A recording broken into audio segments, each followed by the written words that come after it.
Some crimes whisper in the dark, but this one sang a hymn no one could escape. Every secret, every murder, every silence was part of something far more terrifying than anyone imagined. Welcome to Dark Pulse, where true crime meets chilling suspense. Tell us in the comments when and where you're watching this story unfold. Don't forget to like, share, and subscribe for more gripping thrillers that keep you awake long after the story ends. The Secret of the Silent Witness. It is about a dark crime scene in a quiet American suburb, Fairmont, Virginia. A place where families move to escape the noise of the city, where neighbors wave to each other on quiet streets, and where children rode their bikes without fear. It was the kind of town that sold itself on safety. But on one cold autumn night, safety was shattered forever. It began with a frantic 911 call from across Maplewood Drive. A woman's voice, trembling with panic, broke through the dispatcher's headset. "There are screams next door. Something terrible is happening. Please hurry." The call ended abruptly, leaving only silence. When the first patrol car rolled up to the Rivers residence, the scene looked deceptively ordinary. The porch light glowed, a swing creaked softly in the wind, and the front door stood wide open. The officer stepped inside, flashlight cutting through the darkness. What he saw made him stagger back. Blood smeared across the walls, pooling into the carpet. Furniture overturned, shattered glass glittering like ice on the floor. Detectives Laura Kincaid and James Monroe arrived minutes later. Laura, a seasoned investigator with sharp instincts, scanned the crime scene with an intensity that made rookies nervous. Monroe, taller and bulkier, always tried to keep things grounded, but even his usual confidence faltered tonight. "God," Monroe muttered, pulling a handkerchief over his mouth. The Rivers family had been butchered. Michael Rivers lay collapsed on the couch, throat cut so deep it nearly severed his windpipe. His wife Anna sprawled near the fireplace, her blouse soaked red from countless stab wounds. Upstairs, the body of their teenage daughter Lily hung limp across her bed, a rope still twisted around her neck. It wasn't just murder. It was slaughter. Laura's voice cut through the silence. "This isn't random, this is staged." Monroe frowned. "Staged? What the hell are you talking about?" Laura pointed to the living room wall. There, scrawled in blood, was a spiral symbol. Not just a smear, but drawn deliberately, carefully, a mark. Monroe swore under his breath. "We've got a psychopath." The crime scene unit moved quickly, documenting every inch. Photographs flashed, gloves snapped, and evidence bags filled. But nothing could mask the overwhelming dread that hung in the air. Then came the sound. A faint whimper, muffled, almost too soft to notice. Laura froze. "Did you hear that?" She followed the sound to a closet under the stairs. The door rattled when she tried the handle. Slowly, she pulled it open. Inside, curled into a ball, was a boy. 6 years old at most. His hair messy, cheeks streaked with tears, his small hands gripping his knees. Laura crouched down, speaking softly. "Hey, it's okay. You're safe now." The boy didn't answer, his wide eyes locked on hers, but no words came. Monroe stepped forward. "Kid's in shock." "No," Laura whispered, shaking her head. "This isn't shock. He's choosing silence." The boy clung to her sleeve when she reached out, but his lips remained sealed. Not a sound, not a cry, not even a whisper. By the time paramedics arrived, the child still hadn't spoken a single word. They carried him out under a blanket, cameras from news crews already flashing outside. The headlines wrote themselves before dawn. "Silent Witness Survives Suburban Massacre." Back at the precinct, Captain Miller briefed the detectives grimly. "We've got nothing but a kid who won't talk and a symbol in blood. Until that child speaks, we're blind. And trust me, the press is already turning this into the biggest murder mystery of the year. Laura stared at the boy through the observation glass. He sat at the table in the interview room, hands folded tightly, eyes fixed on the floor. Not a sound escaped him. She whispered to Monroe, "He knows something. He saw something, and he's not going to tell us, not yet." Monroe exhaled. "So what do we do?" Laura didn't look away from the boy. "We wait, and we find another way to make him talk." The silence in that room felt louder than any scream, heavier than any confession. It was a silence that carried secrets. A silence that held the truth of one of the darkest crimes Fairmont had ever seen. But as Laura walked out of the room, a chilling thought clawed its way into her mind. What if the boy wasn't silent because of fear, but because of something far more dangerous? That night, as the detectives left the precinct, another call came in. Another murder had just been reported, a different victim, a different house. And on the wall, once again, the same spiral symbol. Laura's breath caught in her throat. This wasn't over. This wasn't one family's tragedy. This was the beginning of a nightmare, a psychological thriller that would unravel their town piece by piece. And the only person who truly knew the truth was a boy who refused to speak. The silent witness.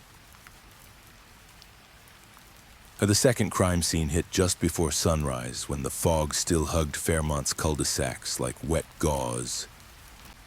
Laura and Monroe rolled up behind the tape as techs moved like ghosts in Tyvek suits.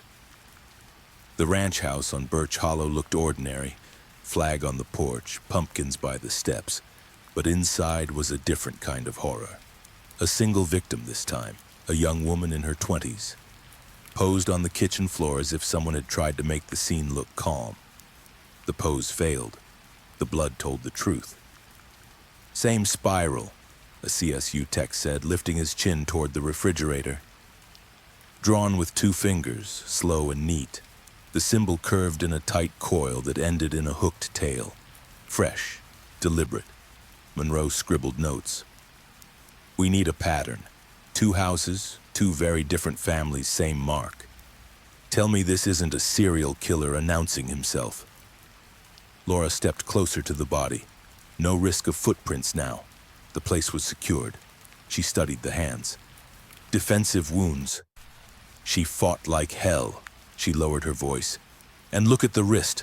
There's adhesive residue, tape, probably. Whoever did this needed control." "Control," Monroe repeated. "Same with the Rivers." Nothing rushed. He had time. A CSU photographer angled for a close-up as the coroner murmured measurements. The clinical chorus of a crime scene always felt obscene against the backdrop of someone's home. Birthday magnets on the fridge, a half-written shopping list, mail stacked neat by the door. In that ordinariness, the murder mystery sharpened. Someone had walked into a life at room temperature and smothered it to 0. "Captain wants canvas within the hour," Monroe said, checking his buzzing phone. "News vans beating us there. Social already calling him the spiral stalker." "Great. Just what we need. Hashtags." Laura's jaw tensed. A hashtag could warp a case faster than bad evidence. "Get uniforms on Birch and on Maplewood. Knock every door, doorbell cams, baby monitors, nanny cams. I want every pixel from midnight to 4. He nodded, then eyed her. "And the kid?" "The silent witness is with child services, doctors clearing him for shock and dehydration." Laura glanced at the refrigerator spiral. "He's the center of this, James. Until he talks, we're chasing a shadow. But we can still build a picture." They started with the obvious. Timeline. First 911 call on Maplewood at 11:38 p.m. Patrol on scene at 11:46. Birch Hollow call delayed. Neighbor thought she heard a cat fighting. Body discovered by a boyfriend who let himself in with a spare key at 4:12 a.m. Laura wrote "delay" in her notebook and boxed it. Delay meant opportunity. It also meant the killer believed he had time to move. 2 scenes hours apart, Monroe said. He's mobile, comfortable, local. Or, Laura said, someone wants us to think that. They split up. Laura took the bedroom. A second life often lived there, drawers, letters, the folded places where secrets hid.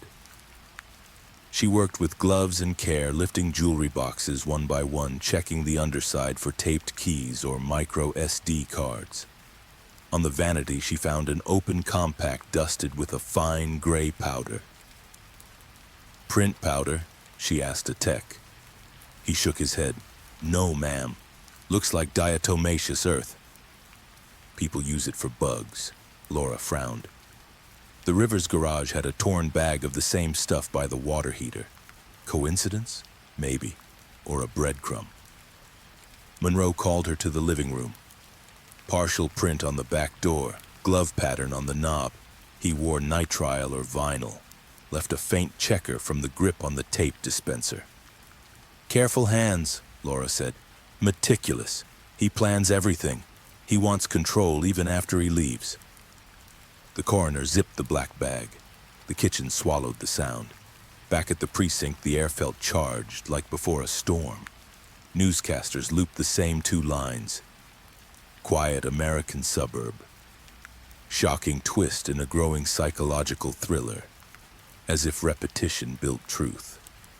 The public devoured the words serial killer, crime scene, murder mystery, not knowing how those words calcified pressure in the bullpen. Pressure made cops miss small things.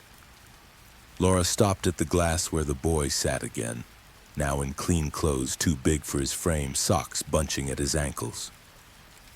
A social worker sat across from him, soft-voiced, patient.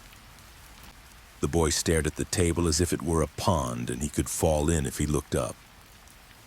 She went inside, crouched to his level. "Do you like to draw?" she asked, laying a standard police sketch pad on the table, then, remembering, swapping it for a plain spiral notebook from her own bag. No logos, no official borders. She added a handful of crayons, missing black and red. She'd removed those on purpose. Too many kids locked their fear in those 2 shades. The boy flicked his eyes to the blue. "It's okay," she said. "You don't have to talk. You can show me." He didn't move for a long minute. Then he picked up the blue crayon and drew a rectangle. Then another. Windows. A door. Above the door, he made a little curve, half of something. He stopped, pressed the crayon down until the paper dented, then set it aside like the color had burned him. Laura watched the shape. A house. But not the river's split level. The roofline leaned like an older place. A porch. Above the door, that half-curve. Not a sun. A chime, an arch.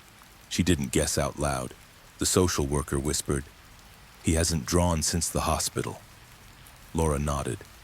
"He's choosing what to say." The door hissed and Monroe poked his head in. "Sorry.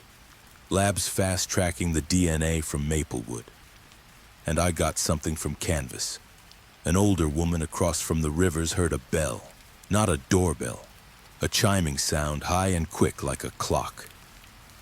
Laura glanced at the notebook. Half a curve above the door. Monroe continued. "Also, neighbor 2 doors down caught a van on her door cam around 11:20. No plate, masked driver, hoodie. The spiral stalker works clean." Laura stood, heart ticking. "Let him be spiral stalker online," she said. "We'll call him what he is, patient." They moved to briefing. Captain Miller pointed at 2 boards, Rivers and Birch Hollow, connected by red string that felt both cliché and necessary. "Media's already naming our killer. I don't care," Miller said. "What I care about is he's out there and fast." "Kincaid, Monroe, here's our track. Timeline, travel radius, what connects the victims aside from the spiral. I want common threads. School, clinic, church, gym, grocery store.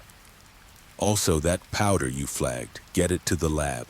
If it's diatomaceous earth, find the brand. Not many people keep that in suburbia unless they've got ants or they're odd. Or they own rentals, Monroe said. Landlords use it between tenants. Good, Miller said. Chase it. After the briefing, a young officer handed Laura a plastic bag. Inside, a small brass wind chime remnant, a crescent-shaped piece scraped and bent. From the river's porch gutter, he said. Caught there. Might have been ripped down. Laura rolled the bag between her fingers, a half circle. She pictured the boy's blue curve above the door. Run it for prints, she said, and trace the brand. Cheap garden store type or bespoke Etsy junk. Either way, it narrows. By late afternoon, the precinct buzz settled into the low grind of phone calls and report writing. Laura pulled the case files open and made herself read slow. Rushing is how you miss the thread in a conspiracy and how a serial killer wins without touching you. She marked overlaps, the powder at both scenes, the controlled staging, the spiral drawn with care, possible chime at the rivers. She wrote, control, silence. Signals. Monroe returned with canvas notes. Teacher at Lily Rivers School admits he left a bar around 11. Can't prove where he went next. Also, the Birch Hollow victim filed a complaint last month against a creepy landlord who enters units without notice. No name on the complaint. Management company handled it. I'm chasing that. Get the complaint file, Laura said, and the company's list of contractors. He hesitated, then lowered his voice. There's something else. The boyfriend who found the Birch victim? He says she'd been hearing a chime at night like a cat bell, but there's no cat. And there's this. He held up a bagged sticky note recovered from under a coaster on the coffee table. It read, if the bell tolls, don't answer. Laura felt the tiny hairs on her arms rise. So he signals. He wants them to hear it. He's training them to freeze. Psychological control, Monroe said. He's not just killing bodies, he's sculpting fear. That's why the silent witness won't speak, Laura murmured. Someone taught him silence is survival. They drove to child services to check on the boy. Along the way, the town looked like it had exhaled wrong. People moving faster, glancing over shoulders, front lights clicking on early. Fairmont had become the stage for a psychological thriller it never auditioned for, and the audience couldn't look away. Inside the visitation room, the boy had shifted from crayons to a dull pencil. He'd darkened the rectangle into a house for certain now, added a porch with 3 posts and shaded a small square beside the door. He drew the half-curve again above the door, firmer this time. Then carefully he drew a spiral on the porch floorboards, not on the wall, on the boards. Laura knelt. Can I ask one question? The social worker nodded. Laura pointed to the spiral. Was this at the house? She tapped the porch. Or was it on a paper? A note? The boy's hand hovered. He tapped the porch twice with the pencil, then let the pencil roll away like he'd broken a rule.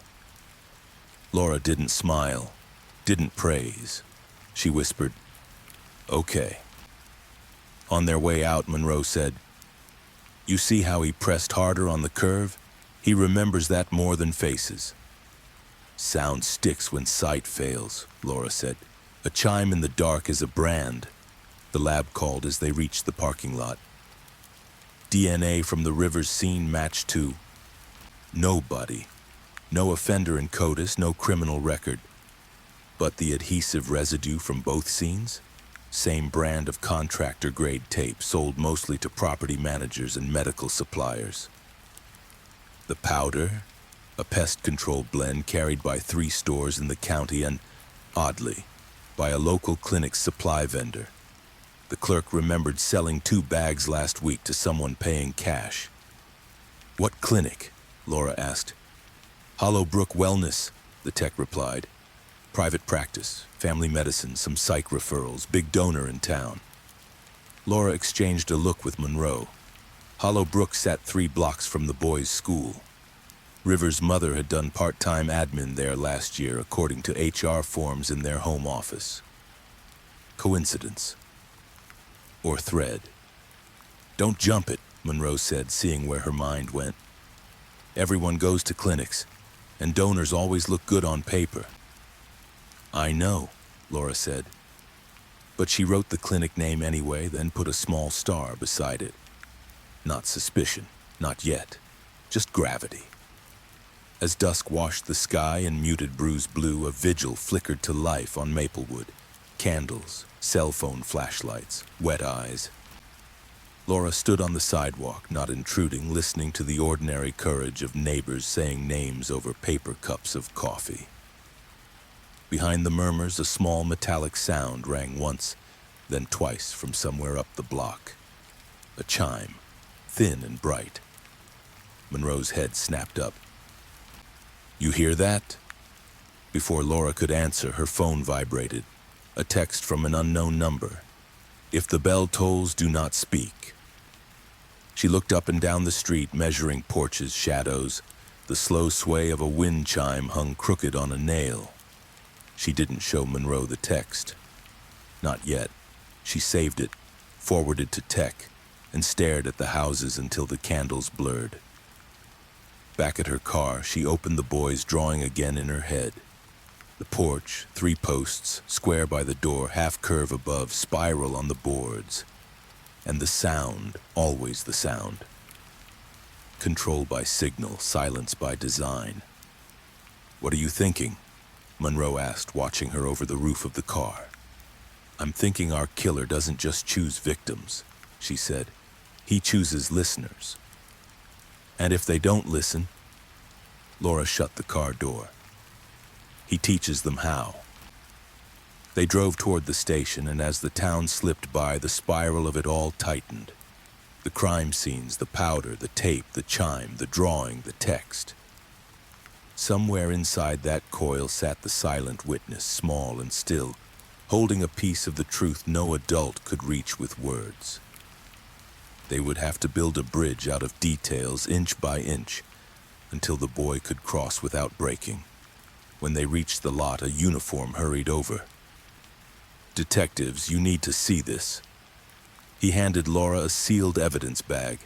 Inside lay a tiny brass triangle, another wind chime piece etched with a number. 3. Where did you get it? Laura asked.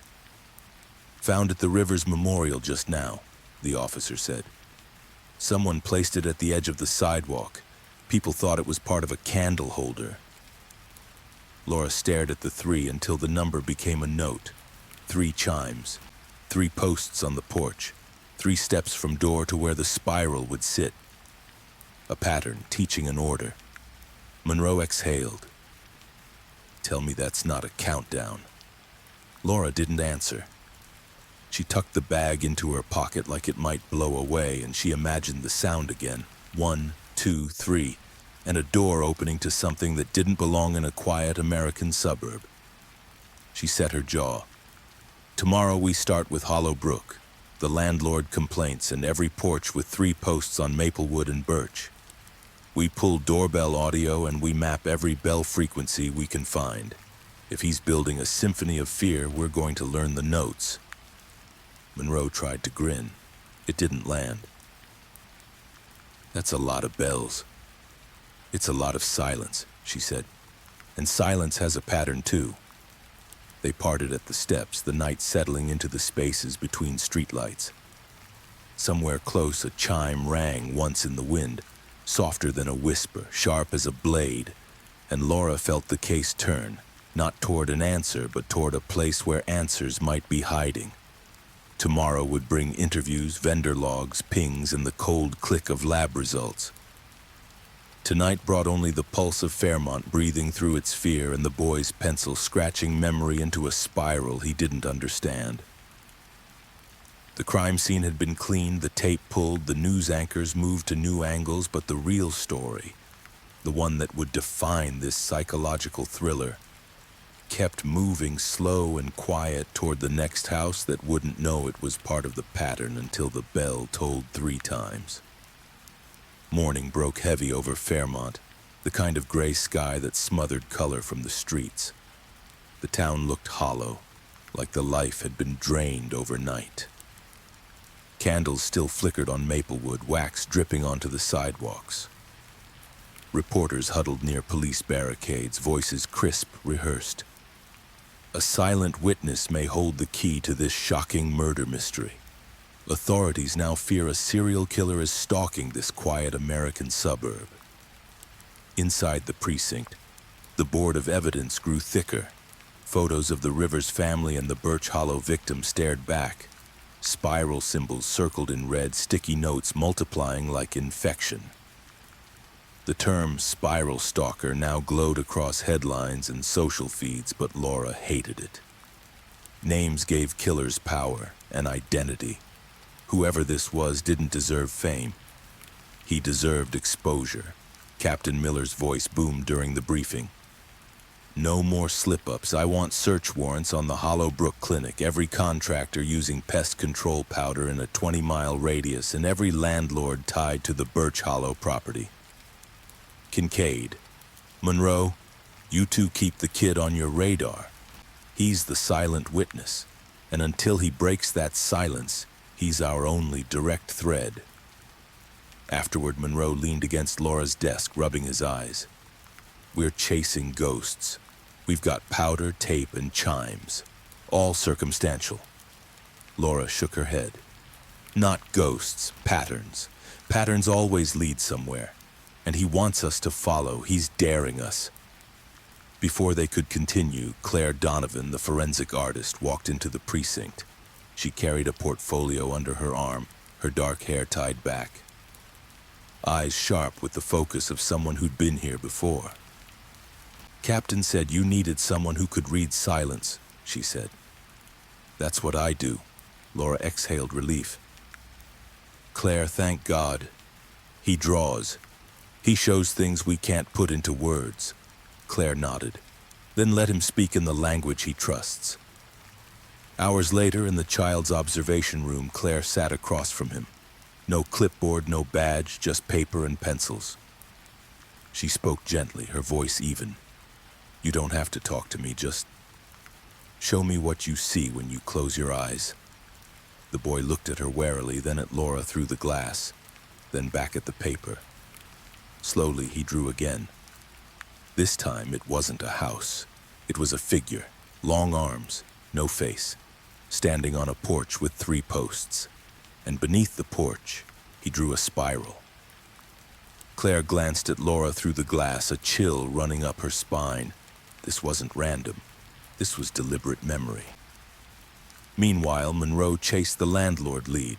He found the Birch Hollow property owned by Silverleaf Management, a shell company tied to multiple rentals in Fairmont. But digging deeper, he discovered Silverleaf was partially funded by none other than Dr. Nathan Cross, the respected physician at Hollowbrook Clinic. When Monroe brought the file back, Laura felt her stomach tighten. Everything keeps circling back to him.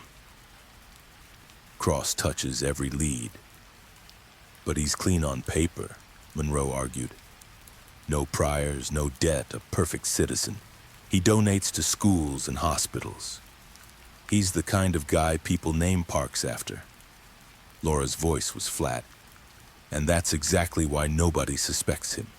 Still, they needed more than suspicion. They needed a break. That night, Laura sat at her kitchen table, staring at the boy's sketches spread out in front of her. Houses, spirals, faceless figures, a bell. Her phone buzzed with an unknown number. Another text appeared. If the bell tolls, do not speak. Her breath caught. She called tech, traced the number, burner phone, untraceable. The killer was playing with them, and with her in particular. She didn't sleep. The next morning, another body dropped. A middle-aged man, strangled in his car on the outskirts of town. The spiral carved into the dashboard, but this time the killer left something else, a cassette tape on the passenger seat. At the lab, they played it back. A child's voice, broken, whispering, "Don't tell, don't tell." Laura slammed her fist on the table. He recorded the silent witness. Monroe frowned. How? The kid's been under protective custody since the massacre. Claire's voice was low. Unless the killer was already there. Unless he's someone close. The implication twisted the air around them. If the killer had access to the child, it meant one of their own could be compromised. Police, social services, even the investigation team. The case was no longer about chasing an unknown stranger. It was about rooting out a predator hidden in plain sight. Laura looked at Monroe, her voice sharp.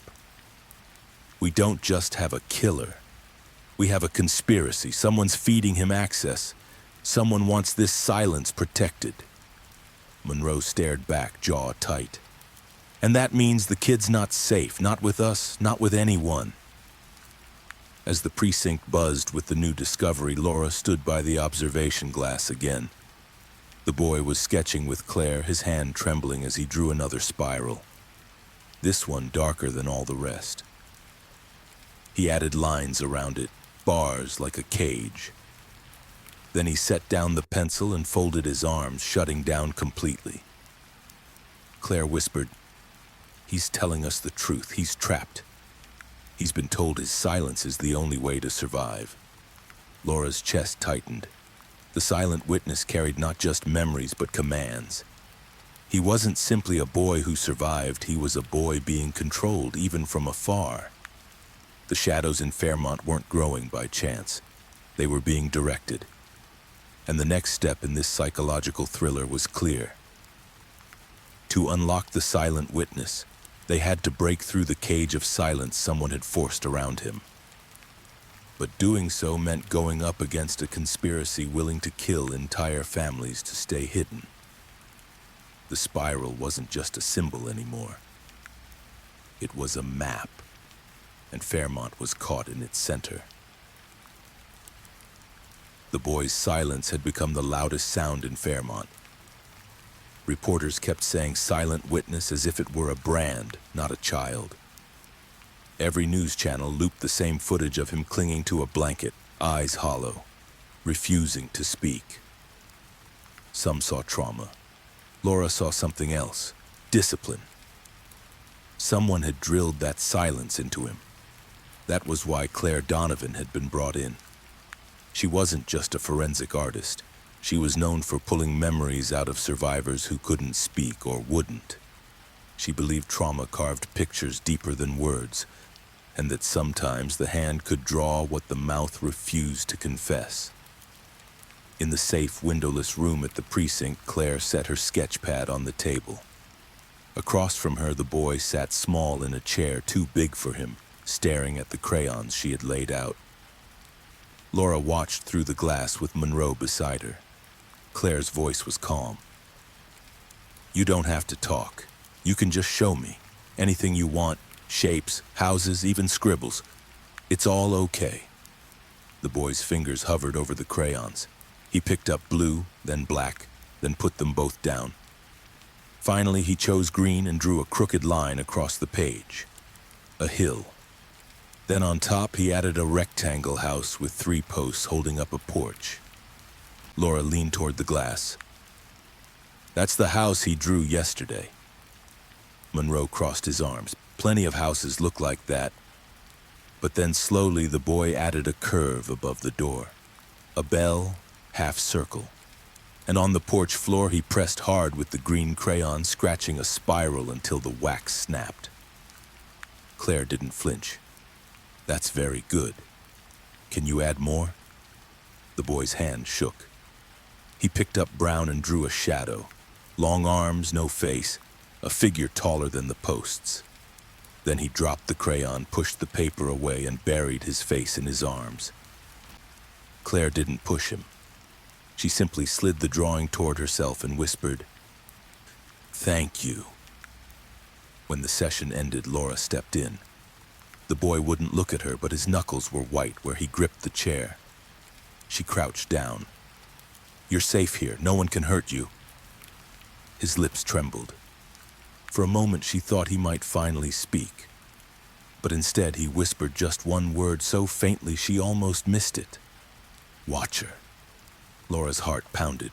She repeated it softly. Watcher? But the boy shook his head violently and clammed up again. Later in the conference room, Claire spread the sketches across the table. He's consistent. The porch, the posts, the bell, the spiral. And now this figure, long arms, faceless. He calls it the Watcher. Whoever that is, he's central to the murder mystery. Monroe snorted. Watcher. Sounds like some boogeyman kids whisper about. We need real suspects, not monsters. Laura shot him a look. He's giving us what he can. It's more than we had yesterday. Claire tapped the spiral. This isn't random. Children repeat shapes when they mean something. He's not just showing trauma, he's mapping memory. Every spiral is a location, an event. We just don't know how to read it yet. The team pored over the drawings, comparing them to maps of Fairmont. The 3 posts could fit a dozen porches. The bell? Half the houses had wind chimes. Nothing matched exactly. At dusk, Laura drove past Hollow Brook Clinic. The building loomed on the corner, brick walls clean, lights glowing warm. Outside, a small brass wind chime swayed above the door. 3 posts lined the porch. Laura stopped the car and stared. Her phone buzzed. A new text from the same untraceable number. The Watcher sees you. Laura's grip tightened on the wheel. The next morning, Claire tried again with the boy. This time she brought charcoal instead of crayons, hoping the darker medium might unlock something raw. He drew quickly, jerky, almost frantic. First the house again, then the porch, then the spiral. But this time he added details. Windows boarded, a shadow inside. And then on the edge of the paper, he drew eyes, rows of them, watching. Claire spoke gently. Are these eyes the Watchers? The boy didn't nod, didn't shake his head. He just pressed the charcoal into the paper until it tore. Laura entered and placed a hand on Claire's shoulder. Enough for today? But Claire stopped her. Wait, look! On the torn paper beneath the spiral, faint lines had bled through. A shape, not random, numbers. Monroe leaned over.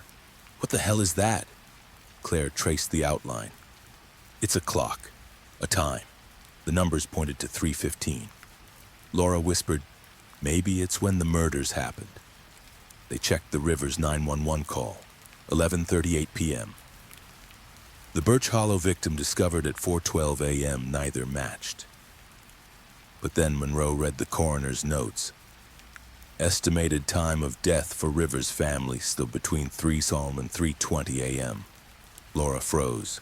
The boy wasn't guessing. He remembered the time. Claire whispered, the Watcher strikes at 3:15. That's his ritual. Outside the observation room, the boy sat silently, his hands clenched, his drawings scattered like pieces of a puzzle only he could solve. His silence wasn't just fear anymore, it was protection, a code someone had carved into him. And as the detectives pieced together the spiral, the bell, the eyes, and the time, one chilling truth settled in. The silent witness knew far more than he should. The second session began on a stormy afternoon. Rain tapped against the windows of the precinct like impatient fingers, and thunder rattled the roof. Laura always believed storms had a way of drawing secrets out of people, as if the noise outside made inner silence harder to hold. Claire sat across from the silent witness again, her sketch pad open, her posture calm. Remember, she said softly, you don't have to talk. Just show me what you want me to see. The boy didn't look at her. He picked up a black marker and began to draw quickly, jagged lines cutting across the page. At first it looked abstract, chaos on paper, but soon a picture emerged, a narrow hallway, a staircase leading down, and at the bottom a door marked with the spiral symbol. Laura, watching from behind the glass, whispered, a basement. Monroe leaned closer. Or a bunker. The boy pressed harder, his little hand shaking as he shaded the door darker and darker until the paper nearly tore. Finally, he dropped the marker and pushed the drawing away as if the image itself frightened him. Claire slid the paper closer, careful not to spook him. "That's very good," she said gently. "What's behind the door?" The boy's eyes flicked up for the first time in days. He didn't speak, but he raised one finger slowly and pressed it against his lips. Silence. Always silence. Laura stepped into the room. She crouched beside him, her voice a whisper. "You're safe now. He can't hear you here." But the boy shook his head violently. His small chest rose and fell fast, panic trembling through him.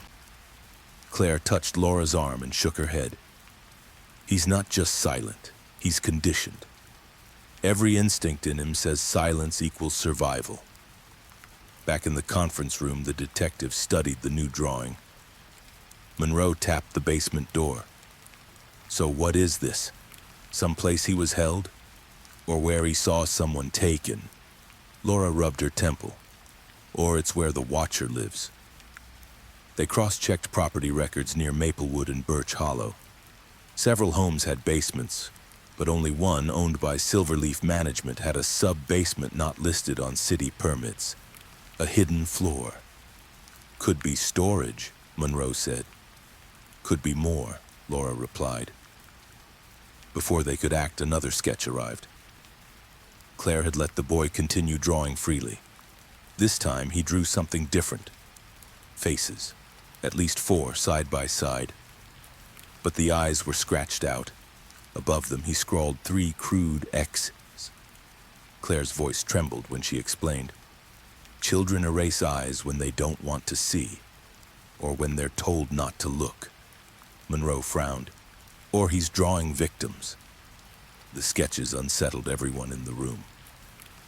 Laura stared at the faceless figures, her gut twisting. Each X felt like a warning, a list. Later that night, Laura reviewed the crime scene photos again. She noticed something she had missed before. At both murder scenes, clocks had stopped. At the Rivers house, the living room clock froze at 3:17. At Birch Hollow, a bedside alarm clock blinked 3:14 before its battery died.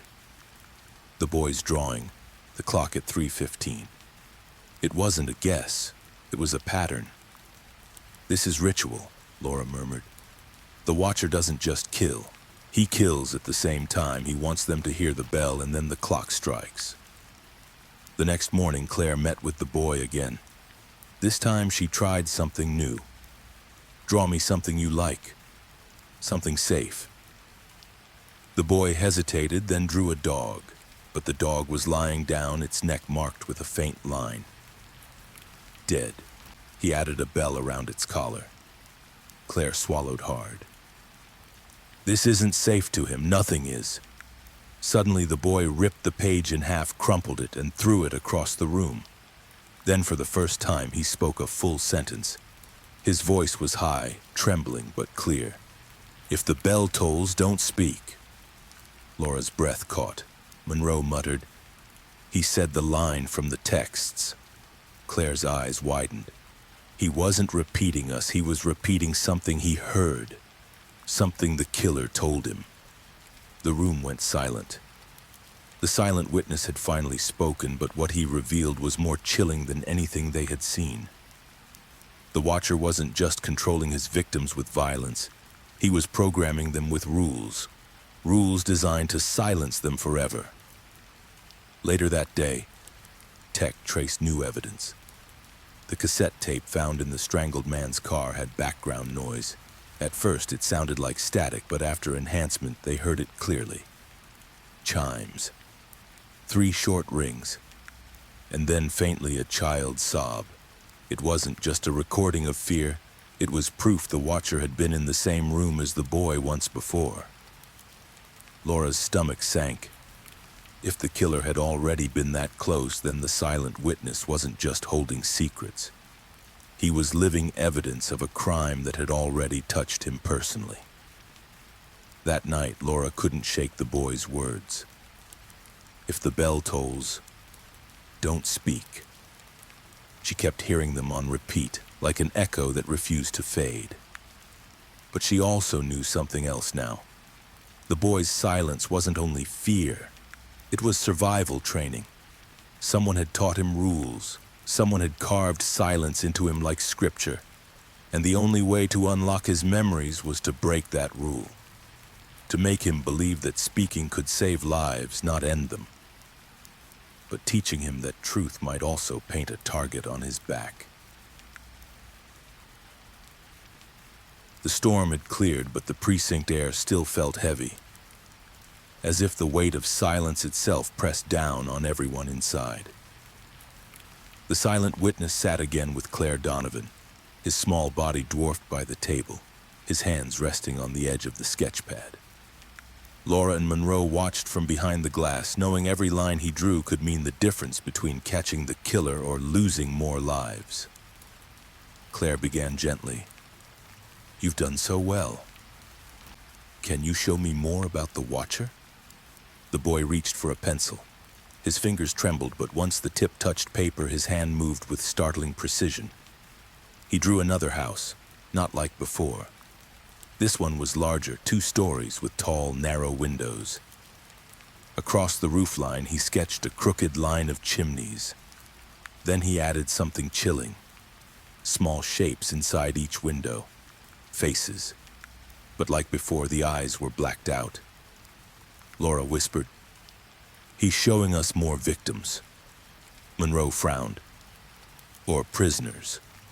The boy then drew a long hallway inside the house with doors on either side. At the end of the hall, he drew a spiral again. But this time, he added something new, a key. Claire leaned forward. "That's very important, thank you. Can you show us who holds the key?" The boy hesitated. He started to draw a person, broad shoulders, a suit, neat hair. The face, however, was left blank. Instead of features, he pressed the pencil down hard until the paper tore. Claire's voice softened. "It's okay. You don't have to finish." But the boy suddenly shoved the pad across the table and whispered hoarsely, "He's close." The words rattled everyone. Monroe muttered, "Close? What the hell does that mean?" Claire's hand tightened around the drawing. "It means he doesn't feel safe. Not here. Not even now." Laura's instincts screamed. She ordered immediate checks on everyone with access to the boy. Officers, social workers, even janitorial staff. Background checks flooded the system. But nothing obvious appeared. Later that evening, Claire spread the boy's sketches on the table in the conference room. Dozens of spirals, houses, faceless figures, chimes, and clocks all overlapped. "There's a hidden structure here," she said. "He's telling us more than he realizes." Laura traced the spirals with her finger. What if these aren't just symbols? What if they're maps? Each spiral starts small, then grows outward. Every one of them points to a center. Monroe grabbed a map of Fairmont. So if we overlay them, they laid transparent sheets of the boy's spirals across the map. Shock rippled through the room. The curves lined up with actual neighborhoods, and in the middle of every spiral drawing, one location repeated: Hollow Brook Clinic. Laura's chest tightened. "It's been under our noses the whole time." Monroe swore under his breath. "That place keeps coming back. Cross, the landlord tie, the supplies, now this." But Claire shook her head. "It's not that simple. He's not just pointing to a place. He's pointing to a memory. Something happened to him there." That night, Laura visited the clinic under cover. The building looked calm, professional. Patients came and went, but outside, the brass wind chime swayed in the wind, its tone eerily identical to the one neighbors described. She stared at it until the sound crawled under her skin. Her phone buzzed. Another untraceable text appeared. "The silent one remembers too much." Laura's gut twisted. They were being watched. The next day, Claire pushed the boy further in a new session. She gave him colored chalk this time. He drew quickly. Blue walls, gray floors, red spots, a room, a basement room. And in the corner, he sketched a chair with straps. Laura's heart pounded. He saw a holding cell. Monroe's voice was tight. Or he was in one. The boy's hand shook harder as he added one last detail, a mirror on the wall. But in the mirror, he didn't draw himself. He drew the faceless watcher, tall, looming, always watching. Claire's voice broke slightly. He's showing dissociation. He remembers himself in the room, but when he looked in the mirror, he saw the watcher instead. This isn't just memory. It's trauma layered with control. The boy dropped the chalk and whispered again, barely audible. He said, "My silence saves lives." Everyone froze. Laura whispered, "Whose lives?" But the boy didn't answer. He curled into himself, arms wrapped tight, shutting down completely. Later that evening, Monroe returned with a grim discovery. Cross isn't just tied to Silverleaf. He's on the board of directors for the clinic. And guess who else sits on that board? A retired police captain, a judge, and 2 local businessmen. That's your conspiracy. Laura stared at the names. The spiral wasn't just a killer's symbol. It was a network, a web of power protecting itself. The silent witness hadn't just seen a murderer. He had seen the faces behind a curtain no one was supposed to pull back. The revelation hit like a blade. The murders weren't random acts of violence. They were executions ordered to silence anyone who threatened to expose the network. And the boy? He wasn't just a survivor. He was a threat. That night, as Laura drove home, she couldn't shake the thought. The watcher wasn't one man. He was many. A circle. A silent brotherhood hidden in plain sight. Her phone buzzed again. This time the text was different. He will speak soon. When he does, he dies. Laura gripped the wheel, fury and fear mixing in her chest. The silent witness held the truth. But now she knew. Every moment he stayed alive, the Watcher's conspiracy closed in tighter. Fairmont no longer felt like a quiet American suburb. Patrol cars roamed streets where children once played freely, doors locked earlier, curtains drawn tighter. Every porch light seemed a weak defense against the spiral that now haunted the town. Detective Laura Kincaid hadn't slept properly in days. The silent witness's drawing still lay etched in her mind. The spiral, the basement, the faceless figure he called the Watcher. But now, the investigation was moving in directions that seemed designed to waste time. Each lead opened a door to another dead end, and every dead end made her wonder if someone was pulling strings. Monroe tossed a file onto her desk. "We've got a new suspect, Paul Hendricks, Lily Rivers' teacher. He lied about his whereabouts the night of the massacre. Said he was home, but surveillance shows him leaving a bar across town around midnight." Laura scanned the file. Hendricks had prior complaints, unprofessional comments to students, a reputation for drinking too much. Weak. He's pathetic, not a planner. This killer's meticulous. Hendricks doesn't fit the profile. Still, Monroe argued, the community wants a face, and right now Hendricks is the easiest face to give them. Laura slammed the file shut. "We're not feeding them a scapegoat. Not unless we want the real killer to slip further away." Later that afternoon, they brought Hendricks in for questioning. He sat hunched in the interrogation room, hands shaking, sweat beading on his forehead. Laura leaned across the table. "Where were you after midnight?" Hendricks stammered. I walked home. I live close to the bar." "Anyone see you?" "No, I don't think so. Look, I didn't hurt anyone. Lily was my student. She was bright, funny. She didn't deserve—" His voice cracked. Monroe pressed harder. "Then why lie about your alibi?" Hendricks dropped his head. Because I was ashamed. I'm a teacher. I shouldn't be drinking that late, not in public. I panicked. Laura watched him carefully. She believed him. He was guilty of weakness, not murder. Yet the media would devour him if they knew. That night, Laura sat with the silent witness again. He drew another picture, this time of a man's face. But instead of features, he scribbled harsh lines over the mouth. Then he drew a spiral above it, like a crown. Claire studied it closely. Not the Watcher, someone else. Someone silenced by the Watcher.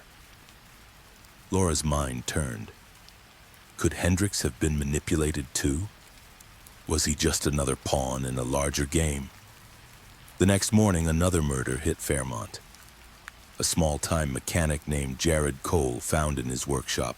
Throat slit, spiral carved into the concrete floor. But this scene was different. On the wall, written in grease, were the words, "He lied." The town exploded with fear. The media seized it. Serial killer leaves message.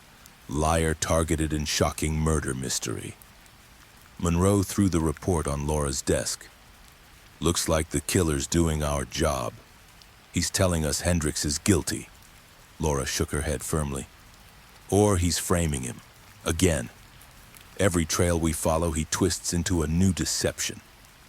This isn't coincidence. This is orchestration. They canvassed Jared Cole's life. No connection to the Rivers family, no link to Birch Hollow. But 2 months earlier, Biruka, Cole had repaired a van registered under Silverleaf Management. The same company tied to Hollow Brook Clinic. Laura whispered, "He's cleaning house. Anyone tied to the network is disposable." But then the killer made a mistake, or maybe a calculated move. The mechanic's CCTV system had been smashed, but one backup file survived on a cloud server. It showed a shadowy figure leaving the shop around 2:58 a.m. Tall, wearing gloves, a hood, and something else, scrubs beneath his coat. Claire studied the footage. Scrubs, medical, someone tied to the clinic. Laura's stomach dropped.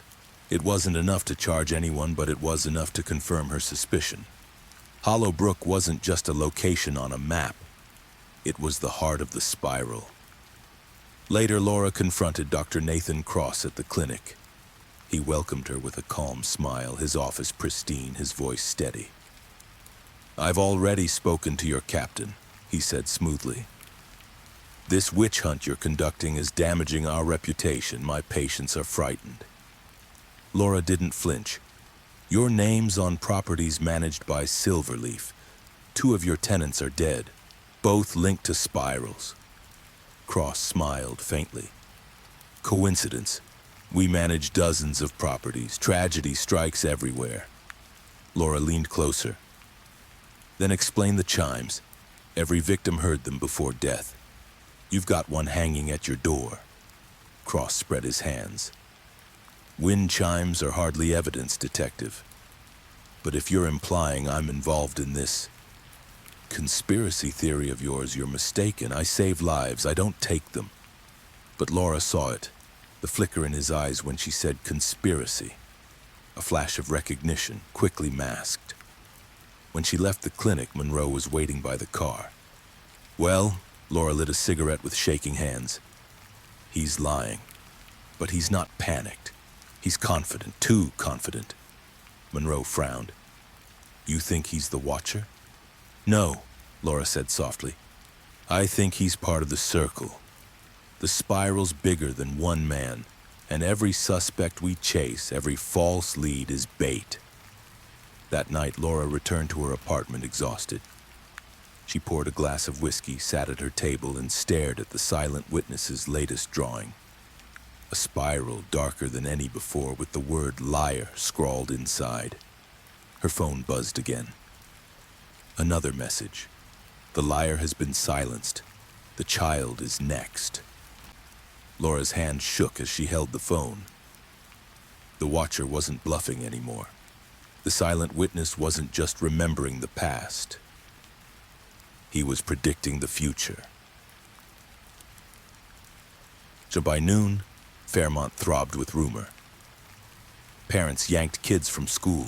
Churches held midweek prayer circles, and every porch light clicked on early, as if wattage alone could keep out a serial killer. At the precinct, Laura pinned a new photo to the board. The mechanic's workshop, the grease-scrawled message. The spiral burned into concrete like a brand. Reporters were calling it the most terrifying murder mystery the town had ever seen. A true crime psychological thriller unfolding in real time. She hated how right they were. Vendor logs, Monroe said, dropping a folder hard enough to rattle her coffee. Diatomaceous earth bought in bulk by 3 accounts last month. One's a pest company, one's Silverleaf Management. And look at the third, Northlight Maintenance. Guess who pays their invoices? Hollowbrook Clinic, Laura said, jaw tightening. It's all one circle. Maybe. Monroe pointed to a purchase timestamp. But this order was picked up by a driver named Mason Rudd. Lives in a duplex managed by Silverleaf. Minor record, trespass, disorderly, no violent priors. Let's talk to him, Laura said. They found Mason in a garage cluttered with tool buckets and brittle lawn bags. He smelled like old cigarettes and citrus cleaner, a man trying to rub out more than dirt. He kept wringing a rag as if it were a neck.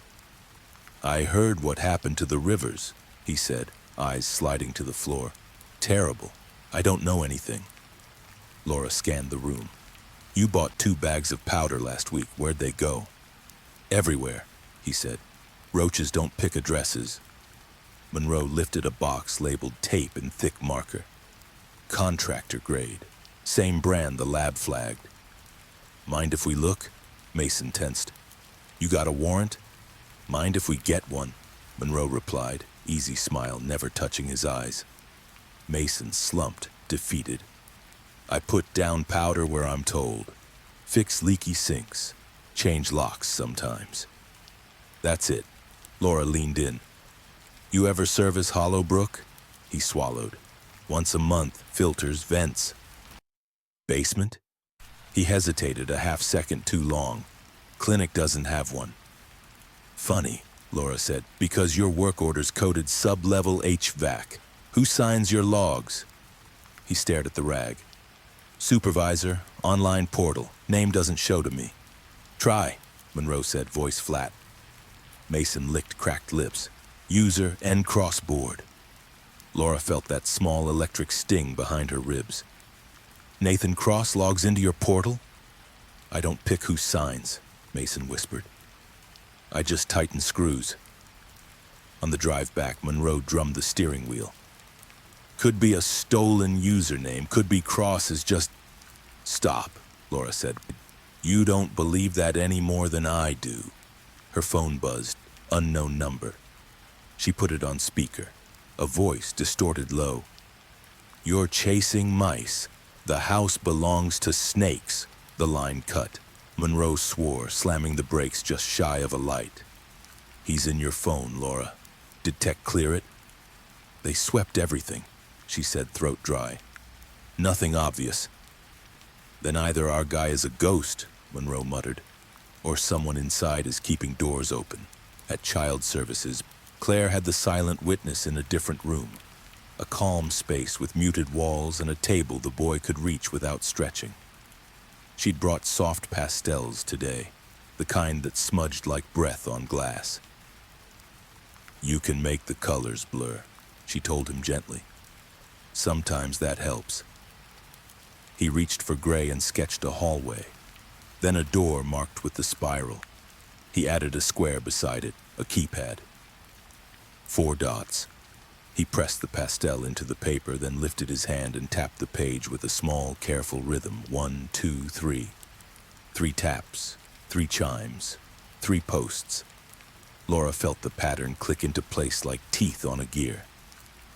Is it a code? She asked softly. The boy looked up at her, eyes wet and ancient. He didn't nod. He didn't need to. A social worker poked her head in, flustered. Detective? "You've got a call. Urgent. It's Captain Miller." Laura stepped into the hall. Miller's voice was tight. "Protective address is compromised. Somebody left a brass wind chime piece on the back stoop, etched with a 4. "Fourth chime," Laura said. "Fourth step." "Whatever it means," Miller snapped. "It means he knows where the boy is. Move him." They moved him. A decoy convoy rolled out of the front lot while Laura and Claire slipped the boy through the service entrance and into an unmarked sedan. Monroe took point, eyes flicking to mirrors every 2 seconds, knuckles blanching around the wheel. The boy sat in the back with Claire, small hands clenched, a folded drawing pressed to his chest like a life jacket. The new safe site was a church annex with a steel door and no windows. The pastor, a nervous man who kept apologizing for the smell of fresh paint, checked IDs twice. "No one comes in without you," he promised. "No one." Claire sat the boy at a table and slid him a fresh page. "Can you draw the keypad again?" she asked. "Do the dots look like a square, a line?" He drew 4 dots, triangle, 1 at the top, 3 below. Then he added a tiny circle near the top dot, like a halo. He tapped 3 times again. "Quick, quick, slow." "Quick, quick, slow," Laura repeated. "That's not a code, that's a rhythm." The chime. Monroe's phone buzzed. He checked the screen, face tightening. Lab found fibers on the mechanic's jacket, white, non-woven from a disposable gown. Medical. Claire closed her eyes. Scrubs on the CCTV. Tape. Powder. Vent access. He moves like an infection. From the hall, the pastor called. "Detectives? Someone's here to see you." He sounded apologetic and afraid. Laura stepped to the door. A woman stood there in pale green scrubs, hair in a tight bun, ID badge clipped neat. Hollow Brook stitched on the breast pocket. She held up both hands like a penitent. I shouldn't be here," she said. "My name is Sarah Vance. I'm a nurse practitioner. I think something is wrong at the clinic." Monroe blocked her. "How did you find us?" She shrank. "I didn't. I guessed you'd bring him somewhere like this." Her voice broke on the last word. She darted a glance past them, seeking the boy. "Stop," Laura said, firm but not unkind. "Tell us why you're here." Sarah swallowed. "We had a staff meeting last month. Not all staff, just some of us. Dr. Cross called it, but he barely spoke. A board member did the talking. He said we'd be upgrading our security. He said we'd be coordinating with outside contractors at unusual hours. And he said if we ever heard chimes after midnight, we were to stay away from the sub-level." Tears brightened her eyes. "There is a sub-level. It's not on the blueprints. We call it the Gray Wing." "Who has access?" Laura asked. Sarah's voice went small. "Very few.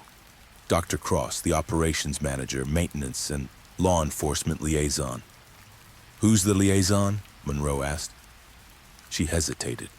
"I never saw his face. He kept his cap low, his mask on, and he wore his radio on the left shoulder like you do." Laura didn't look at Monroe, and Monroe didn't look at Laura. The air between them chilled. "Why come now?" Laura asked. Sarah gripped her badge like it could stop bleeding. "Because last night I was finishing charts after hours. I heard the chimes. 3, and then a pause, then one more. Quick, quick, slow, and then a scream." Her voice cracked. "I didn't go down. I did what they told us. I stayed away." "Did you see anyone leave?" Monroe asked. "I saw a van," she whispered. "No plate. But the driver, he had a limp, left leg, and he loaded something into the back, something heavy." "You can put this in a statement?" Laura asked. "Yes," Sarah said, chin trembling. "If you can keep me alive." They tucked her in a side room with a blanket and a bottle of water that rattled against her teeth when she drank. Laura stood with Claire in the hall. The boy peeked from the table, gaze flitting between them like a sparrow checking the sky for hawks. Claire whispered, We need him to show us the gray wing. In his memory. Laura nodded and went back to the table. One more drawing, she murmured. Then we rest. Can you draw the place under the clinic? Where the doors are? Where the keypad lives? The boy held the pastel like it weighed too much. He sketched a square room, low ceiling, vents like gills. He drew a door with a spiral burned into the paint and beside it the keypad. Then he drew a rectangle on the wall, an old analog clock with hands stuck at 3:15. He drew a chair in the corner with straps, a tray with metal tools, a mirror. In the mirror, he drew the faceless watcher. And then he did something he hadn't done before. He drew words on the wall, not big, barely more than scratches. 3 letters, E-N-S. E-N-S? Monroe said. Initials? French for together, Claire offered. Or nothing at all, Laura stared. Not E-N-S, rotate it. She turned the paper 90 degrees. The letters became a number, S-E-N inverted to N-E-S, or tilted further 5-3-N. A compass, she said. Northeast-south. Arrows, it's a direction. And a missing west, Monroe murmured. Or west is the door. From the side room, a glass clinked against tile. Sarah gasped. Someone's outside. Monroe swept the annex with a draw he'd practiced 1,000 times, moving fast but clean. Laura edged to the steel door and listened. The wind skimmed over the roof. No footfalls, no breath. Then, clear and cold, 3 chimes. Quick, quick, slow. Claire grabbed the boy's shoulders, pulling him close. You're okay, she whispered. You're okay. Laura signaled Monroe. He cracked the door and scanned the narrow alley. Empty. Only a brass triangle lay on the stoop, etched with a 5. A paper scrap pinned under it by a roofing nail read, If the bell tolls, do not speak. She bagged both and sealed the door, teeth clenched so hard her molars ached. He's hunting us, she said. Not just the boy. Us. Monroe holstered jaw tight. Then we changed the game. They called Captain Miller, demanded an emergency warrant for Hollowbrook sublevel, and looped in a federal contact Laura trusted from a cold case that never left her dreams. While legal scrambled, Claire sat with the boy, coaxing out one last detail. He drew a tiny shape near the keypad, barely larger than a freckle. When Claire circled it, he whispered a single word without lifting his eyes. Bell.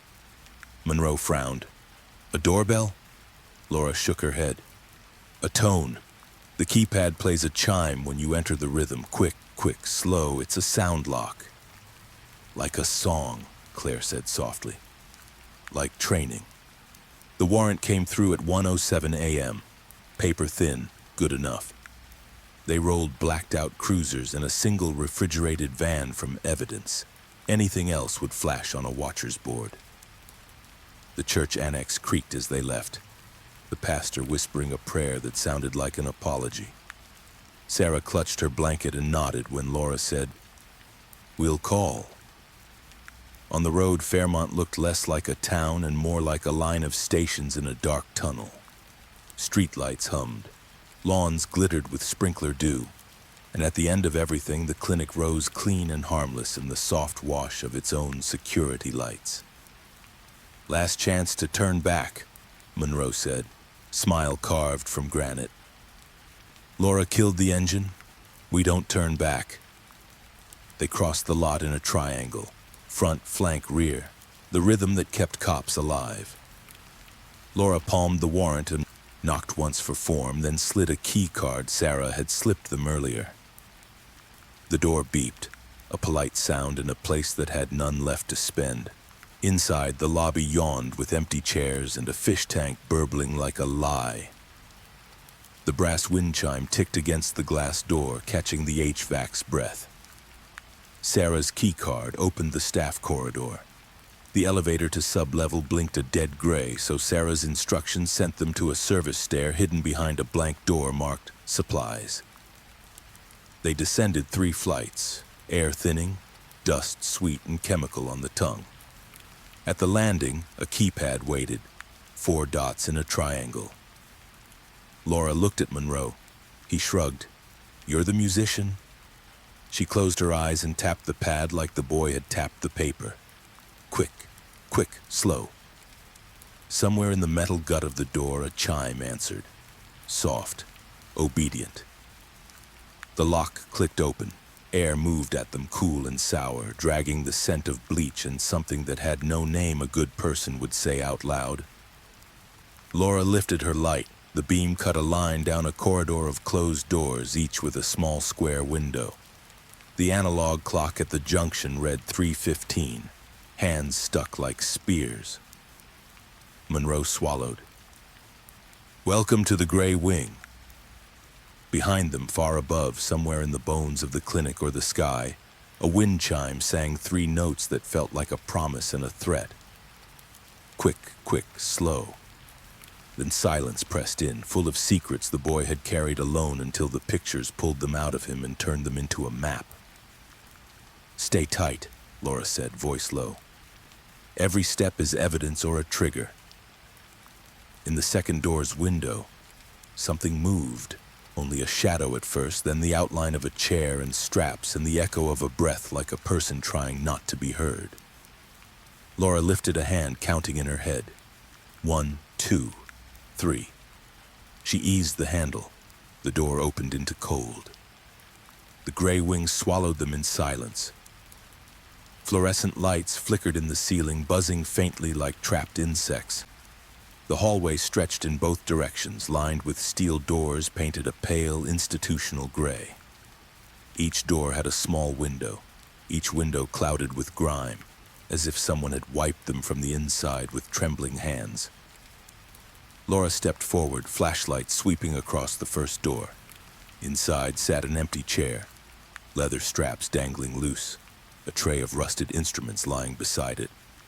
On the wall above, the spiral symbol had been etched in uneven strokes like someone carved it with desperation. Monroe muttered under his breath, "This isn't a clinic, this is a damn dungeon." Claire, clutching her sketchpad even here, whispered, "The boy drew this. He's been here. Or he's seen it." Laura's heart hammered. She thought of the silent witness, his tiny hands scratching spirals over and over, his silence more deliberate than any child's should be. He hadn't just imagined this place, he remembered it. They moved deeper. Behind the second door, a clock hung crooked on the wall, its hands frozen at 3:15. Below it, faint stains darkened the floor, circular patterns left by something heavy being dragged again and again. Laura's stomach twisted. Every murder tied to this time. This is where the ritual starts. The third door creaked open. Inside, a mirror hung across from another strapped chair. For a moment, Laura swore she saw a tall, faceless figure reflected in the glass, standing just behind her. She spun, flashlight beam cutting through empty air. Nothing, only shadows. Monroe touched her shoulder. "You good?" "Yeah," Laura lied, forcing her breath steady. Let's keep moving." At the end of the corridor, a heavier door stood locked, a keypad beside it. 4 dots arranged in a triangle, the same as the silent witness had drawn. Laura reached out, tapped the sequence he had shown them. Quick, quick, slow. The keypad chimed softly, the lock clicked, the door eased open. Beyond lay a wide chamber, colder than the hallway, the air thick with disinfectant and something metallic. A single spotlight glared down on the center of the room, illuminating a wooden table scarred with knife marks.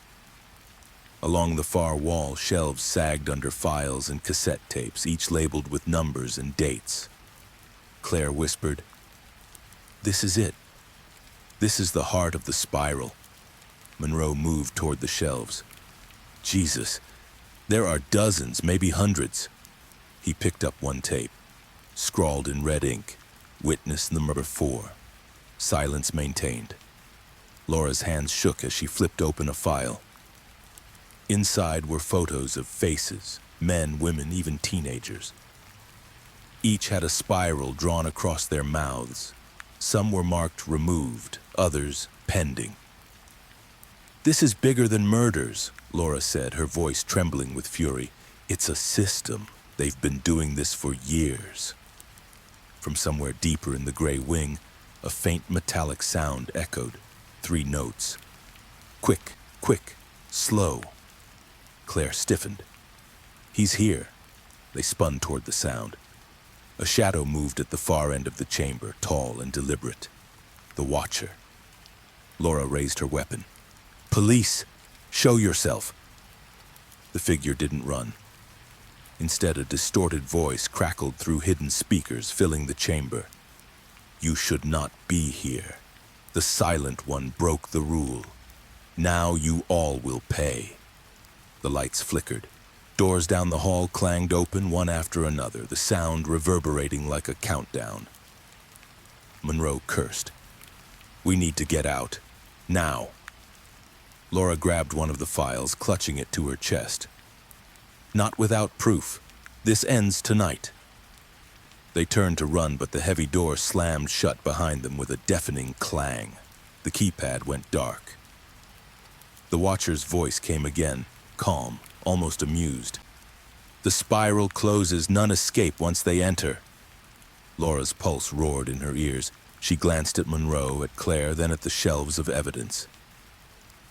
They had stumbled into the center of a conspiracy that reached deeper than they imagined, and now the trap had snapped shut. The silent witness had led them here through his art, through his silence, but now the question loomed like a blade above them. Had they walked into salvation or their own execution?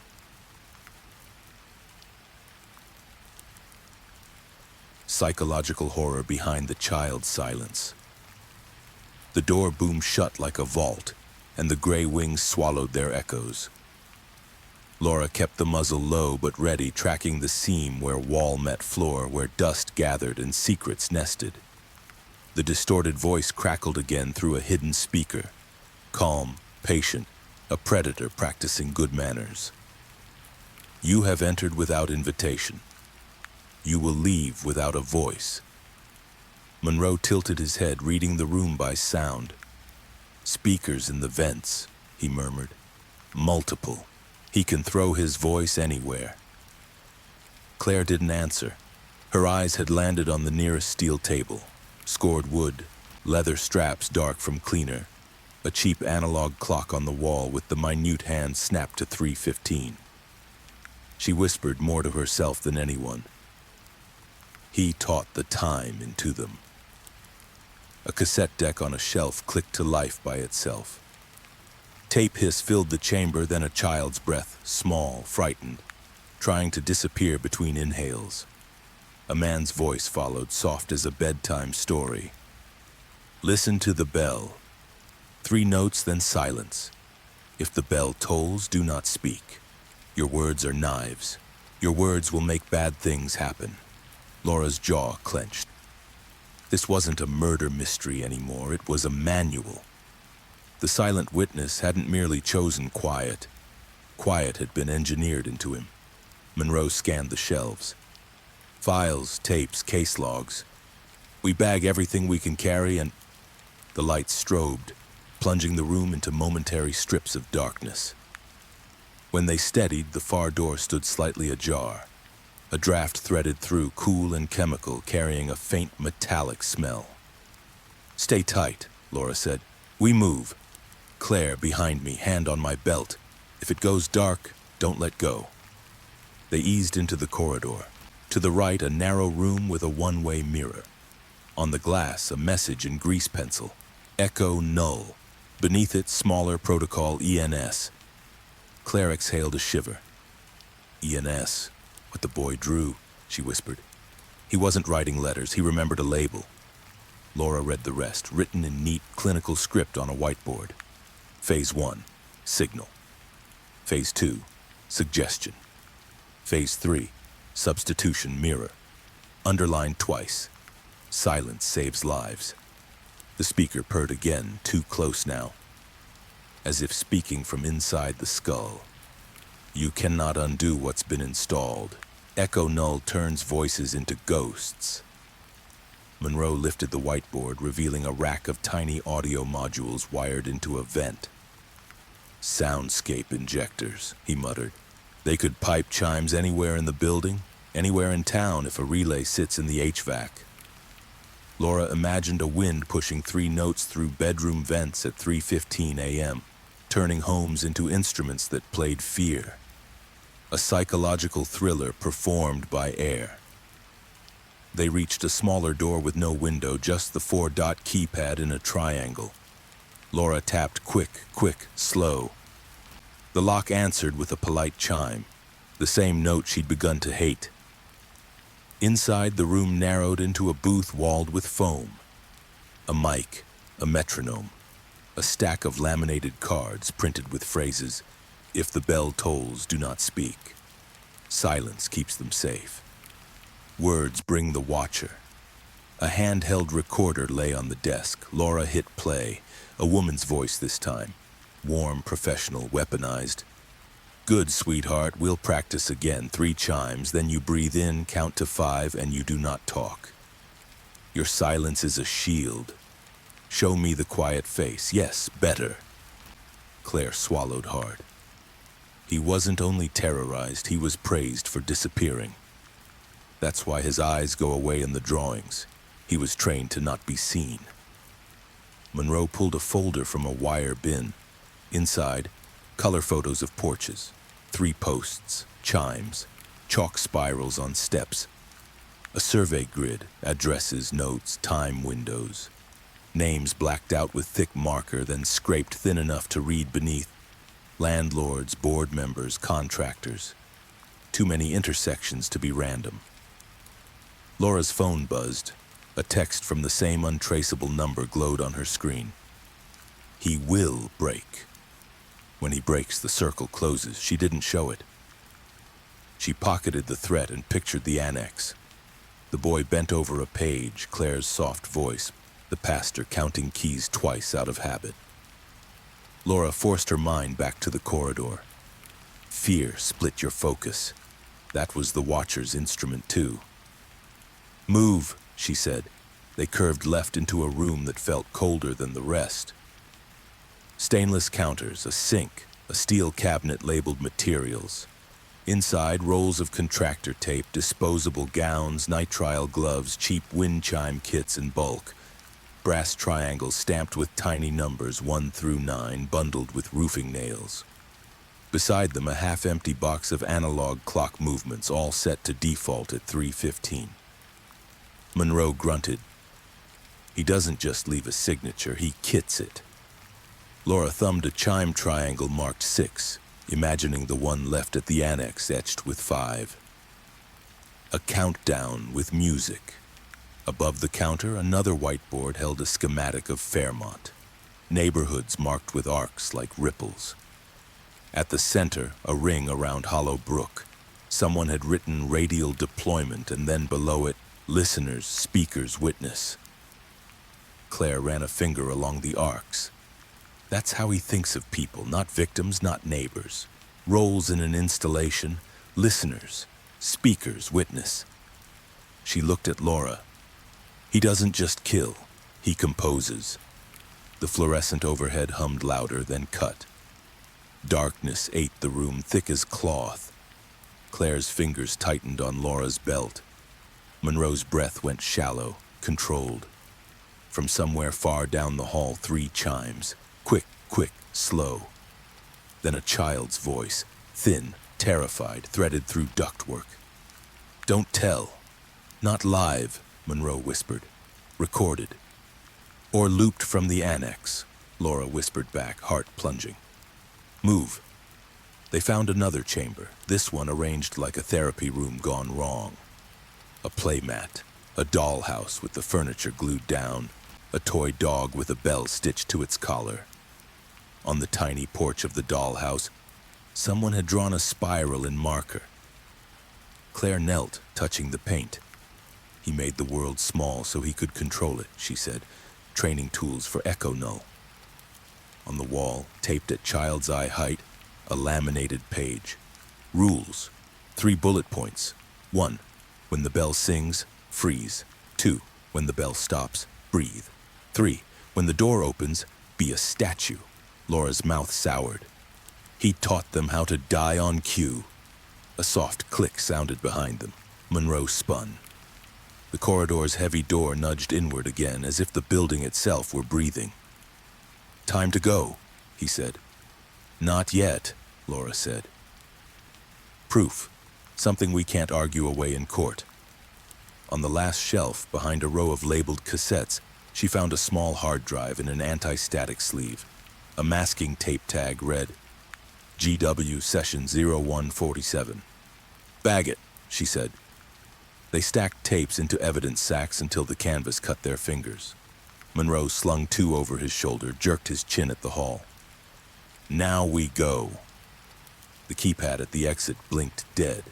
Laura tapped the triangle rhythm anyway. Nothing. She tapped again, quick, slow. Silence. The speaker voice returned, amused enough to be bored. "Imitation does not equal permission." Monroe holstered, rolled his shoulders like a boxer walking to the center stripe. "We could breach. Steel, concrete frame, unknown wiring," Laura said. "One wrong boom and we turn evidence into ash." She looked up, tracking duct lines, counting returns. "Sound got us in. Sound gets us out." She moved back to the foam-walled booth, slid on the headset, and thumbed the metronome. The tick matched the boy's taps in her memory. She held the mic close and spoke in the calmest voice she could manufacture. "Quick, slow, override, open for emergency personnel." For a heartbeat, nothing. Then the smallest click under the keypad, like a lock thinking. The light flickered amber. "Again," Claire whispered. Laura repeated the rhythm, then added, "Echo-Null, protocol ENS, witness retrieval." A chime answered, 1 note only, thin as nerve. The keypad light shifted from amber to green, the door unsealed with a sigh. Monroe grinned without humor. "Nice voice." "I borrowed his," Laura said. "And hers." She jerked her chin toward the laminated cards. "Shame works both ways." They moved fast, hugging the wall, cases banging their knees, breath synced in short measures. As they crossed the lobby, the brass wind chime pinged softly against the glass door, the HVAC barely stirring it. The sound made Laura think of ribs. Outside, the night lifted its head and listened. They slid the evidence into the refrigerated van, shut the door, and felt the world widen by half an inch. "Annex," Laura said. "Now!" The drive cut through sleeping streets. Fairmont's porches glowed. More lights than usual, more watchers behind lace. Halfway there, Laura's phone vibrated. A new text bloomed cold on the glass. "You opened the door. Now we open yours." She didn't answer. She pressed her foot down a hair. At the church, the annex looked as it had. A rectangle of dark set against darker, a steel door like a closed mouth. But the pastor met them in the hall with a face like milk. "Something's wrong," he whispered. "We heard bells, 3, then 1, quick, slow." Laura's body went cold. "Where is he?" "In the room," the pastor said, "with the doctor." They pushed in. Dr. Elena Vargas looked up from the small table, eyes steady though her hand cupped a teacup that trembled a notch. The boy sat beside her, a blanket around his shoulders, a drawing in front of him, a rectangle with 4 dots in a triangle, and above it a half circle, Bella's halo. Elena spoke carefully. He heard the chimes through the vent, but he kept breathing. He tapped the rhythm on the table and didn't shut down. She smiled at the boy, warm and proud. He broke the rule. The boy looked at Laura, just looked, held the gaze a second longer than he ever had, and lifted his pencil. He wrote 3 shaky letters under the drawing. ENS. Then he turned the page 90 degrees as if he'd learned to see from a different angle, and the letters became a number. 53N. Compass, Laura said, breath thin. Nies, northeast, south. Elena nodded. He remembers directions. He's mapping. From the hall, a sound pried the night open. 3 chimes, quick, quick, slow. Monroe stepped to the steel door, checked the bolt, locked. He scanned the jamb. No pry marks, no tamper. Claire moved to the vent and pressed her ear to the grill. The chime came again, closer this time, or simply inside her. She turned to the boy with careful slowness. "Where is the bell?" His lips parted. No voice came at first. Then a whisper, the smallest he'd ever made for them, as fragile as thread, but finally, blessedly, a word. Inside. The word hung in the air like a curse. Inside. Claire froze, her hand still pressed to the vent grill. Monroe scanned the annex walls as though he could peel them back with his eyes. Laura's pulse thundered in her ears. "Inside where?" she asked, her voice gentler than she felt. The silent witness didn't answer. His eyes darted to the vent, then to the steel door, then down to his drawing. He circled the compass letters 53N again and again until the paper tore. Dr. Elena Vargas closed her notebook softly. "He doesn't mean inside the annex," she said. "He means inside him. The bell isn't just a sound outside. It's a trigger he carries. That's why silence has held so long." Claire whispered, horrified. "Conditioning." Laura crouched beside the boy. "Can you show me?" she asked. He hesitated, then pressed his tiny fist against his chest and tapped, "Quick, quick, slow." The realization hit like ice water. The watcher hadn't only trained the child to respond to chimes, he'd embedded them into his body rhythms. Breath, heartbeat, fear.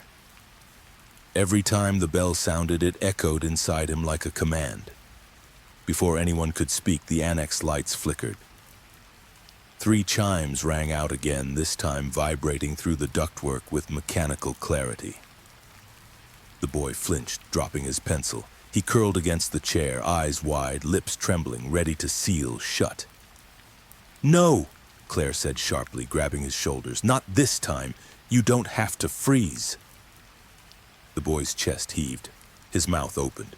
For one terrifying moment, he looked like he might scream, but no sound came.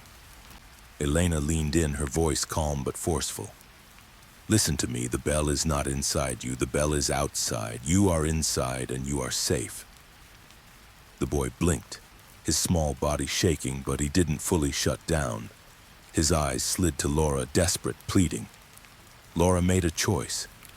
She pulled the brass triangle they'd collected from the gray wing out of her evidence bag and dropped it hard against the table. The sharp metallic ring cracked through the annex. The boy jerked, then froze. Laura leaned close, eyes locked on his. "Hear me. That's my bell, not his, mine. You don't listen to him anymore, you listen to me." The boy stared at her, then trembling, he picked up the triangle with both hands as if testing its weight. He tapped it once, softly, quick, then again, quick. Then he stopped before the slow. Everyone in the room held their breath. "He broke the pattern," Claire whispered. "He stopped it." Elena exhaled like she'd been holding her lungs for years. That's the first step, breaking ritual. Monroe wasn't convinced. He checked his phone, frowning. "We don't have time for therapy games. Whoever's running this knows we were in their nest. My phone's been pinged twice in the last hour. They're triangulating us." Before Laura could answer, her own phone buzzed. Another untraceable text glared from the screen. "If he speaks again, you all die." She shoved the phone into her pocket, fury surging hotter than fear. "Then we make him speak anyway." The boy scribbled furiously on the torn paper, hands smudged with pastel dust. A door, a keypad, the spiral. And beside it he added something new. A figure. Not tall, faceless, terrifying like before. This time he drew a man in uniform, a badge. Monroe swore. "No, don't tell me." Claire traced the outline. He drew a cop, The room went silent. Laura's throat tightened. She thought of every moment, the manipulated evidence, the false leads, the texts that came too quickly to be outside eyes. Someone inside their circle was part of the Watchers' conspiracy. Someone with a badge. The boy pressed harder, adding one detail that made Laura's blood run cold. A limp in the figure's left leg. Monroe's face drained of color. The nurse. She said the driver had a limp, Elena whispered. He's not just remembering, he's identifying. Before Laura could speak, glass shattered in the annex hallway. The wind chime they'd confiscated clanged across the floor. 3 notes. Quick, quick, slow. The silent witness's pencil dropped. His lips parted, voice barely audible, trembling, but words nonetheless. He's here. Glass crunched in the hall. The wind chime skittered, spinning on the tile like a coin deciding. Monroe drew back to the steel door, muzzle down but ready. Laura eased the boy behind the table with Claire and Elena, eyes on the jam. The psychological thriller they'd been surviving had finally stepped into the room. "Police," a voice called.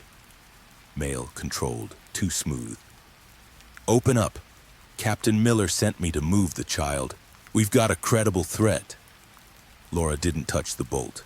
"Badge to the peephole," she said, "and say the child's code name." Silence. Then a brass triangle rang once. Close.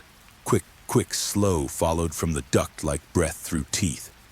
The silent witness flinched. His lips started to seal. Elena caught his hands. "Look at me. 5 things you can see." He blinked, wild-eyed, searching. "Table, blanket, pencil." The words came like stones pulled from mud. 2 more, she urged. "Door, bell." "Good," she said. "Now 4 you can feel." Laura lifted the brass triangle she'd claimed. She rang it wrong on purpose. 4 blunt taps. The sound was ugly, off-key, a crime scene noise, not a ritual. "My bell," she said, "not his." The boy's breathing steadied a notch. "Badge," Laura repeated to the door, voice flat. A shield flashed in the peephole. "County Sheriff, silver scratched soft with use." The name read Grady. The voice came again, patient. "Officer Hal Grady. Left knee shot out at a domestic 2 years back. Captain knows me."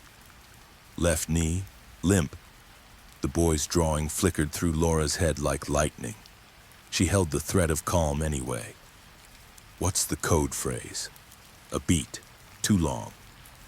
"Echo-Null," he said, shaping the words like he'd tasted them once and hoped that counted. Laura texted Miller with her thumb under the table. "Grady? Sent?" The ellipsis bubbles rolled. Then, negative. Hold position. Backup, en route. The 3 dots returned, then a second text. "Phone lines compromised. Assume listening." "Step away from the door, Officer Grady," Laura said. "Hands where I can see them." Silence. Then a soft scrape along the frame and the press of a tool in the lock that knew the metal's memory. The bolt twitched. Monroe leveled on the seam. "Don't!" Laura snapped. The tool withdrew.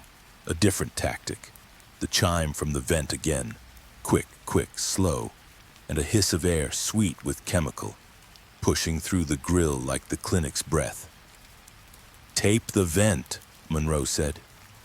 Claire ripped the painter's tape from a supply drawer and slammed strips over the grill. Elena stuffed a towel in the gap, knuckles white. The boy tapped 3 times on the table, quick, quick. Then stopped, eyes on Laura, waiting. "You choose," she told him softly. "You're the witness. You're not the instrument." He nodded once.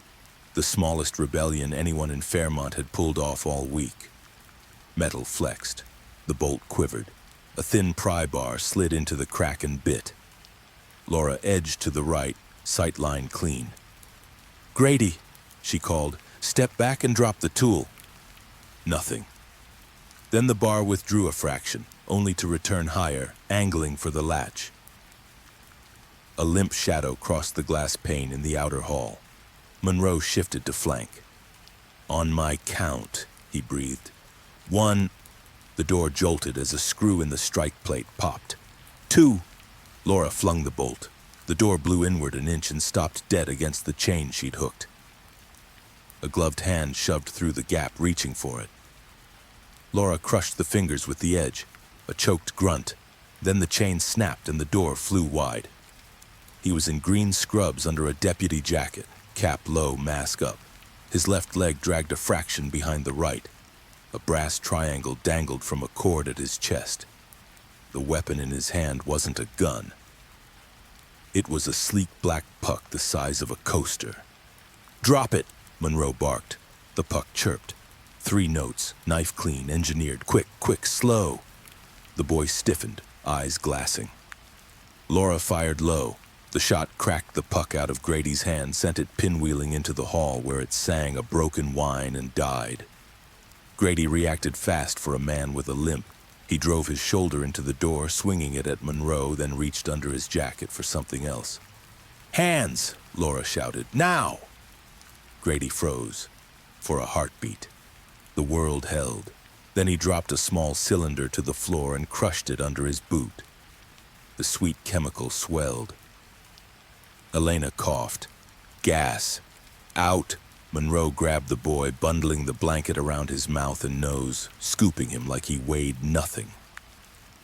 Laura shoved Claire and Elena through the doorway past Grady, who swung for her with a baton. She ducked, slammed his wrist, and wrenched the baton free in one practiced turn. "On the ground!" she yelled, catching his knee with the baton tip. It buckled, and he fell hard, hands out. The limp became a collapse. "Hands!" Monroe repeated, voice a crack of command. Grady lifted them. His eyes were flat over the mask.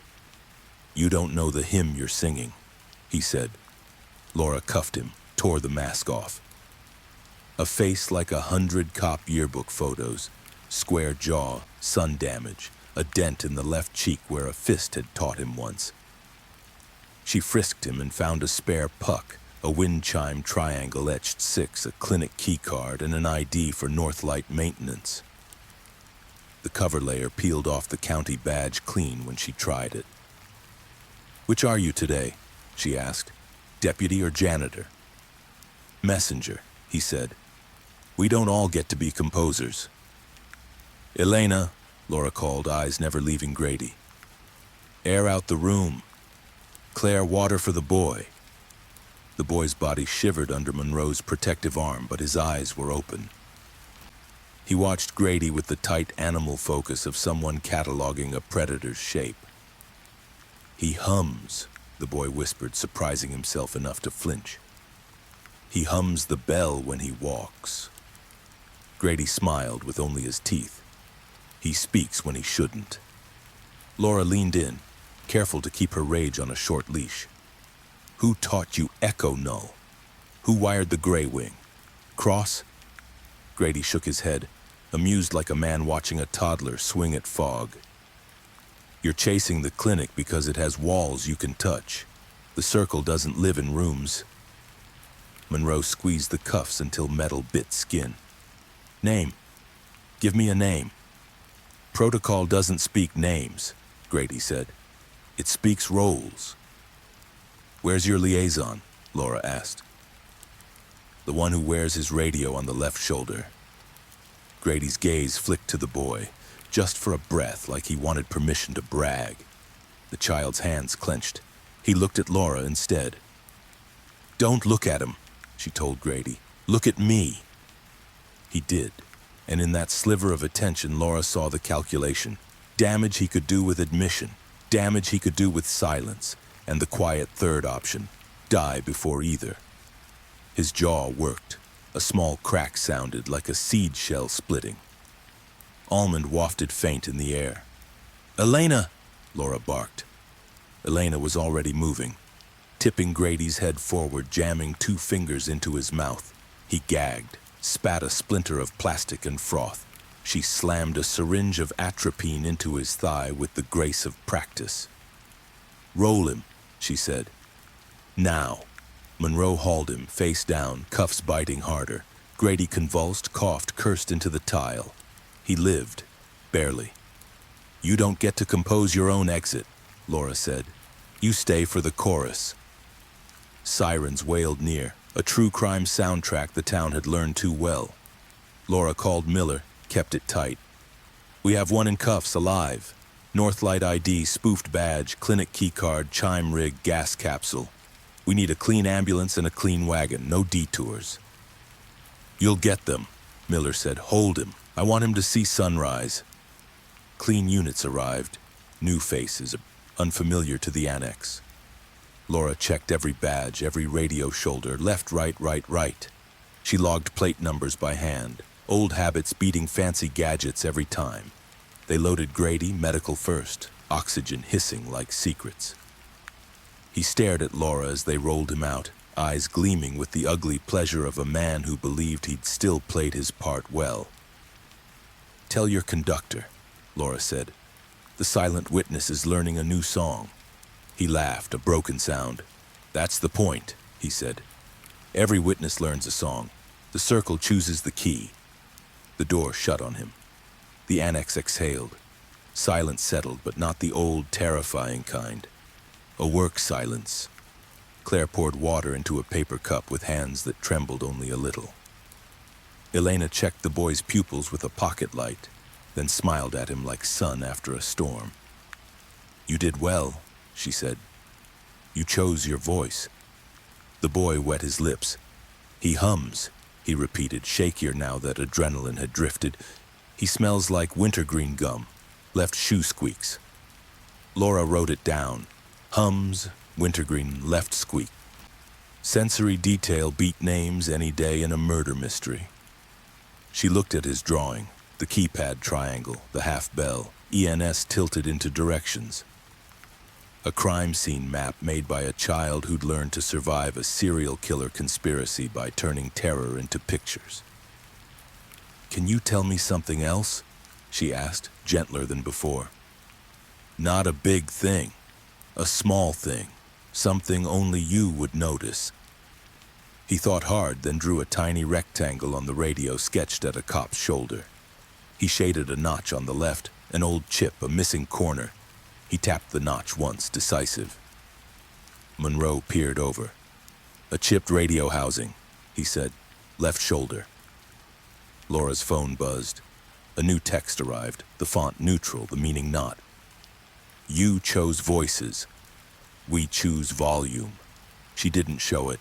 She put the phone face down and looked at the three of them, Claire, Elena, the boy, each still holding a piece of the breaking spell. "We're not backing off the clinic," she said. "And we're not handing this over to a liaison we haven't verified. We moved the boy to a federal site, off-grid. Claire, you go with him. Elena, you too." Monroe nodded. "I'll run Grady's chain, Northlight Clinic board. We pull every contract, every vendor, every HVAC relay. If the circle doesn't live in rooms, it lives in invoices." The boy tugged Laura's sleeve. He looked at her like a kid looks at the one adult who didn't flinch. A whisper made it to air. "Will the bell stop?" She met his eyes. "Not by itself," she said. "But it can be drowned out." "How?" he asked. Laura lifted the triangle again, the brass cold as a badge in winter. She tapped it. Wrong, on purpose. 4 quick, 1 long. A messy human rhythm, not a ritual. "With every voice you take back," she said. Outside, the night shifted. Somewhere, faint, a wind chime answered. 3 notes, quick, quick, slow, as if to remind them the score hadn't ended. Laura let it come, let it mark time, and then she spoke over it louder than she felt, steady as she had to be. "Pack light," she said. "We move now." The child looked at the door, then at the drawing of the keypad, and finally at the triangle in her hand. He nodded, small and certain. Inside him, the bell tolled again. This time it did not decide, he did. The move happened under cover of a thinning dawn. The annex emptied fast. Federal transport vans, a convoy with unmarked plates, radios muted to hand signals. Laura watched from the curb as Claire climbed into the back with the silent witness wrapped in his blanket, Dr. Elena Vargas close by. The boy clutched the brass triangle Laura had given him, not as a weapon, not yet, but as proof that the sound belonged to him now. Monroe lingered at her side, scanning rooftops, windows, shadows, and parked cars. "We've stirred the nest," he said. "The circle knows the witness is still breathing. They'll strike louder, wider." Laura nodded, eyes on the convoy, until it turned the corner. "Then we stay ahead. We cut their lies before they weave another layer."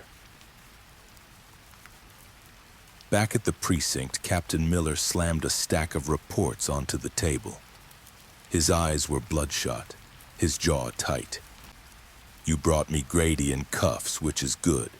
But the second you did, half the county phones lit up with calls from lawyers, judges, even a senator, all screaming the same word: release."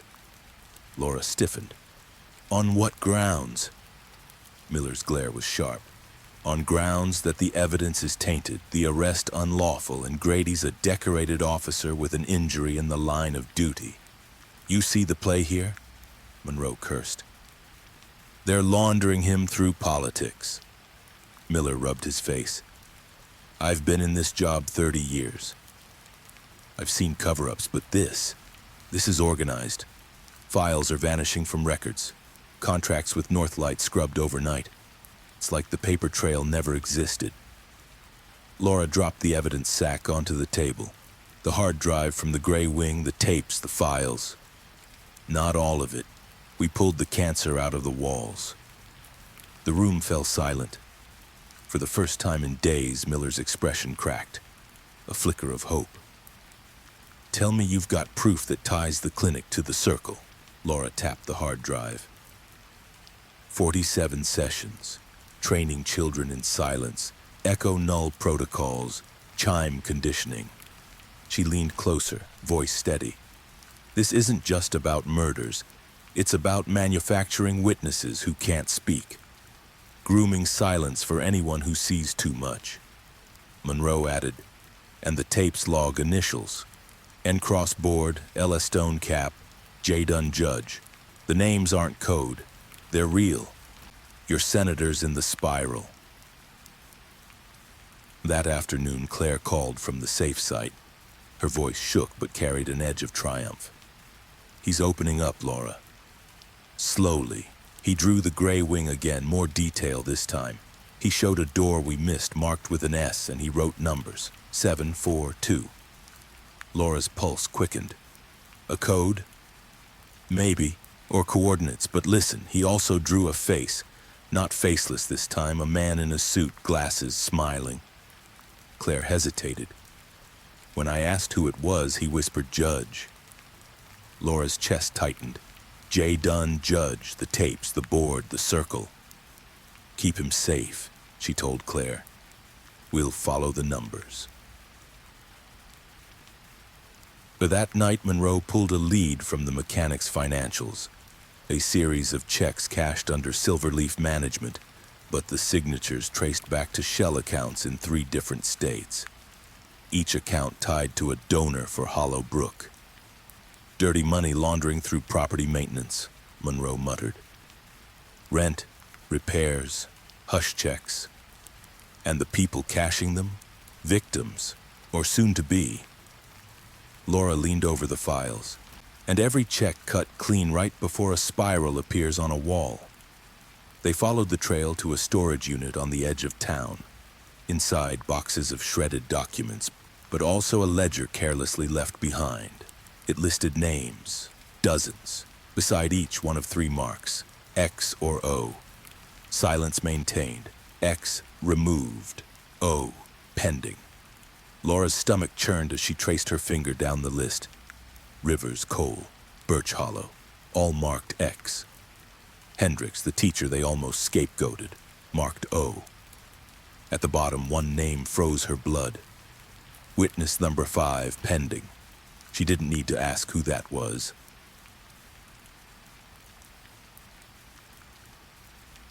On the drive back, Monroe was uncharacteristically quiet. When Laura pressed, he muttered, "I don't like how fast they move, like they're inside our steps." "They are," Laura said flatly. "They've got people at every level.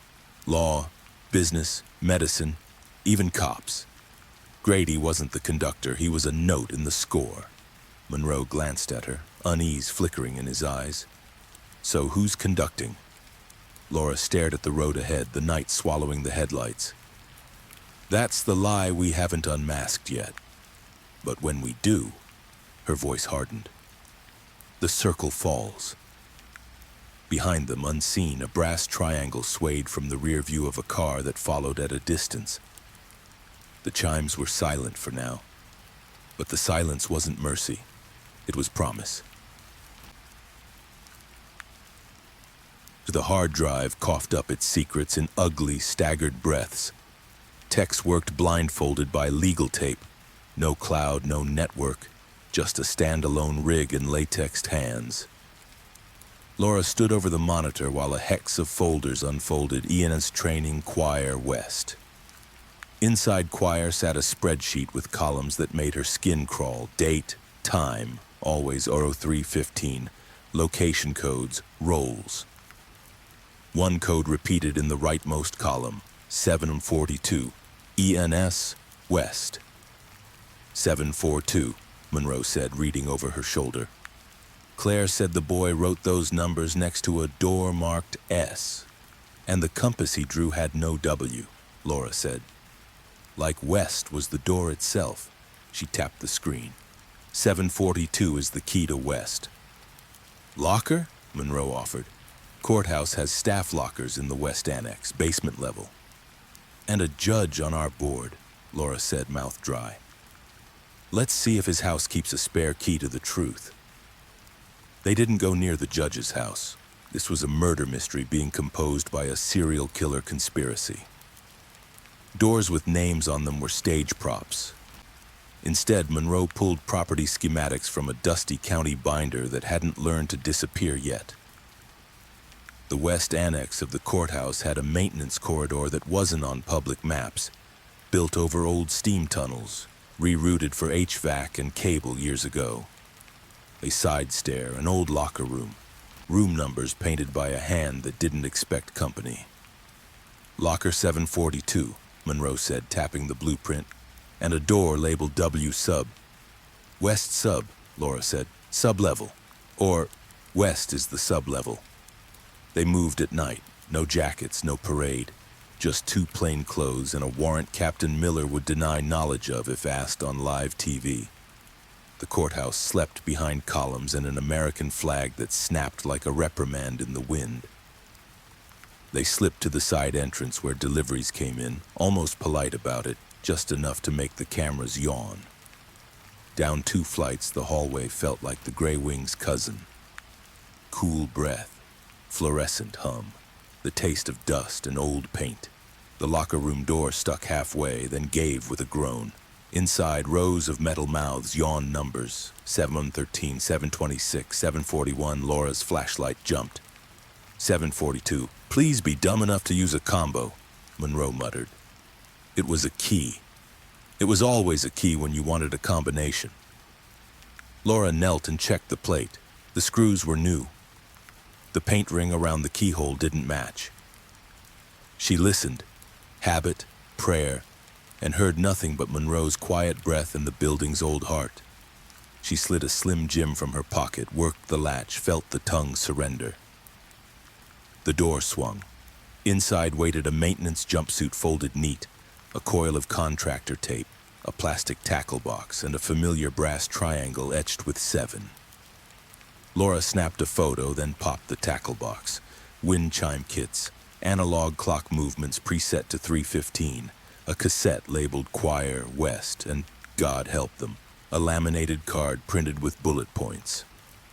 If the bell tolls, do not speak. Silence keeps them safe. Words bring the watcher. Same script as the Grey Wing, Monroe said quietly. Protocol ENS came to court. At the back of the locker sat a logbook wrapped in plastic. Dates, initials, signatures. Laura flipped to 3 weeks ago. A neat set of letters winked. JD, then a line that read, Audit Choir Complete, 3:15. Judge done, Monroe said flatly. Or someone using his hand, Laura said, but the room didn't believe her voice. Footsteps ticked above them, casual midnight janitor pace. Laura slid the log back, closed the locker, and eased the door until the latch kissed home. The footsteps faded. The building breathed. She heard it then. Wintergreen, faint as an apology, and a soft squeak that could have been a shoe or a memory rehearsing itself. They left with the cassette, not the log, proof you could hold without tipping the entire hive. Back in the car, Laura fed the tape into an old dash deck they kept for exactly this kind of bad idea. Static. Then chimes. Quick, quick, slow. A voice followed, not Cross, not Grady, older, trained. You could hear bench time in it. 3 notes. Silence. The witness is a lens, not a speaker. If the bell tolls, do not speak. Monroe swore softly. He recorded their choir practice in the courthouse. Or consecrated it, Laura said, bile tugging at her throat. The law teaching silence as a sacrament. Her phone buzzed. Claire? We're good, Claire said before Laura could ask. Mostly. He woke from a dream and he didn't shut down. He tapped the pattern wrong on purpose. Elena almost cried and then denied it. He drew again, more of the west door. He added a little rectangle near the floor with a grate over it. A vent. A crawl, Claire said. A tunnel. He wrote S near it again. W sub, Laura said to Monroe, covering the mouthpiece. West sublevel, steam tunnels. Back to Claire. Anything else? One more number, Claire said. He wrote 19 by the rectangle. 19 feet, Monroe guessed. 19 steps, 19 inches? Duck standards, Laura said. 19 by 19 is a common chase for older buildings retrofitted for HVAC. A person could snake it. A child. She stopped. Claire's voice softened. He traced his finger along the line he drew. He knows the path. Keep him covered, Laura said. We're going to map that vent. They didn't get the chance to breathe. Captain Miller sent a single word to both their phones. Stay. 2 seconds later, another. Internal. Laura lifted her head like a deer that smelled the wrong weather. The precinct. The place you always went to get clean suddenly tasted like the hallway outside Locker 742. Monroe read her face. We don't go in through the front door, he said. Not tonight. Not with a judge writing choir notes, Laura said. They diverted to a public works yard instead, the one place in town with a complete set of plans the internet hadn't managed to sanitize. The night clerk remembered Laura from a case that never made the news and slid the old roll out with the tenderness of a librarian. They opened it on a drafting table that smelled like pencil and chain oil. Steam tunnels like veins. West Annex tied to the courthouse, to the clinic, to 3 municipal buildings, to a church with a newly painted annex. God, Monroe said, they never had to drive. They could move under us.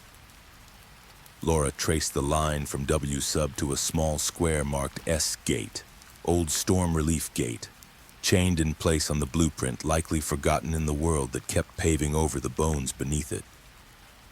Another line branched toward the safe site's church footprint. They can hum right under him, she said.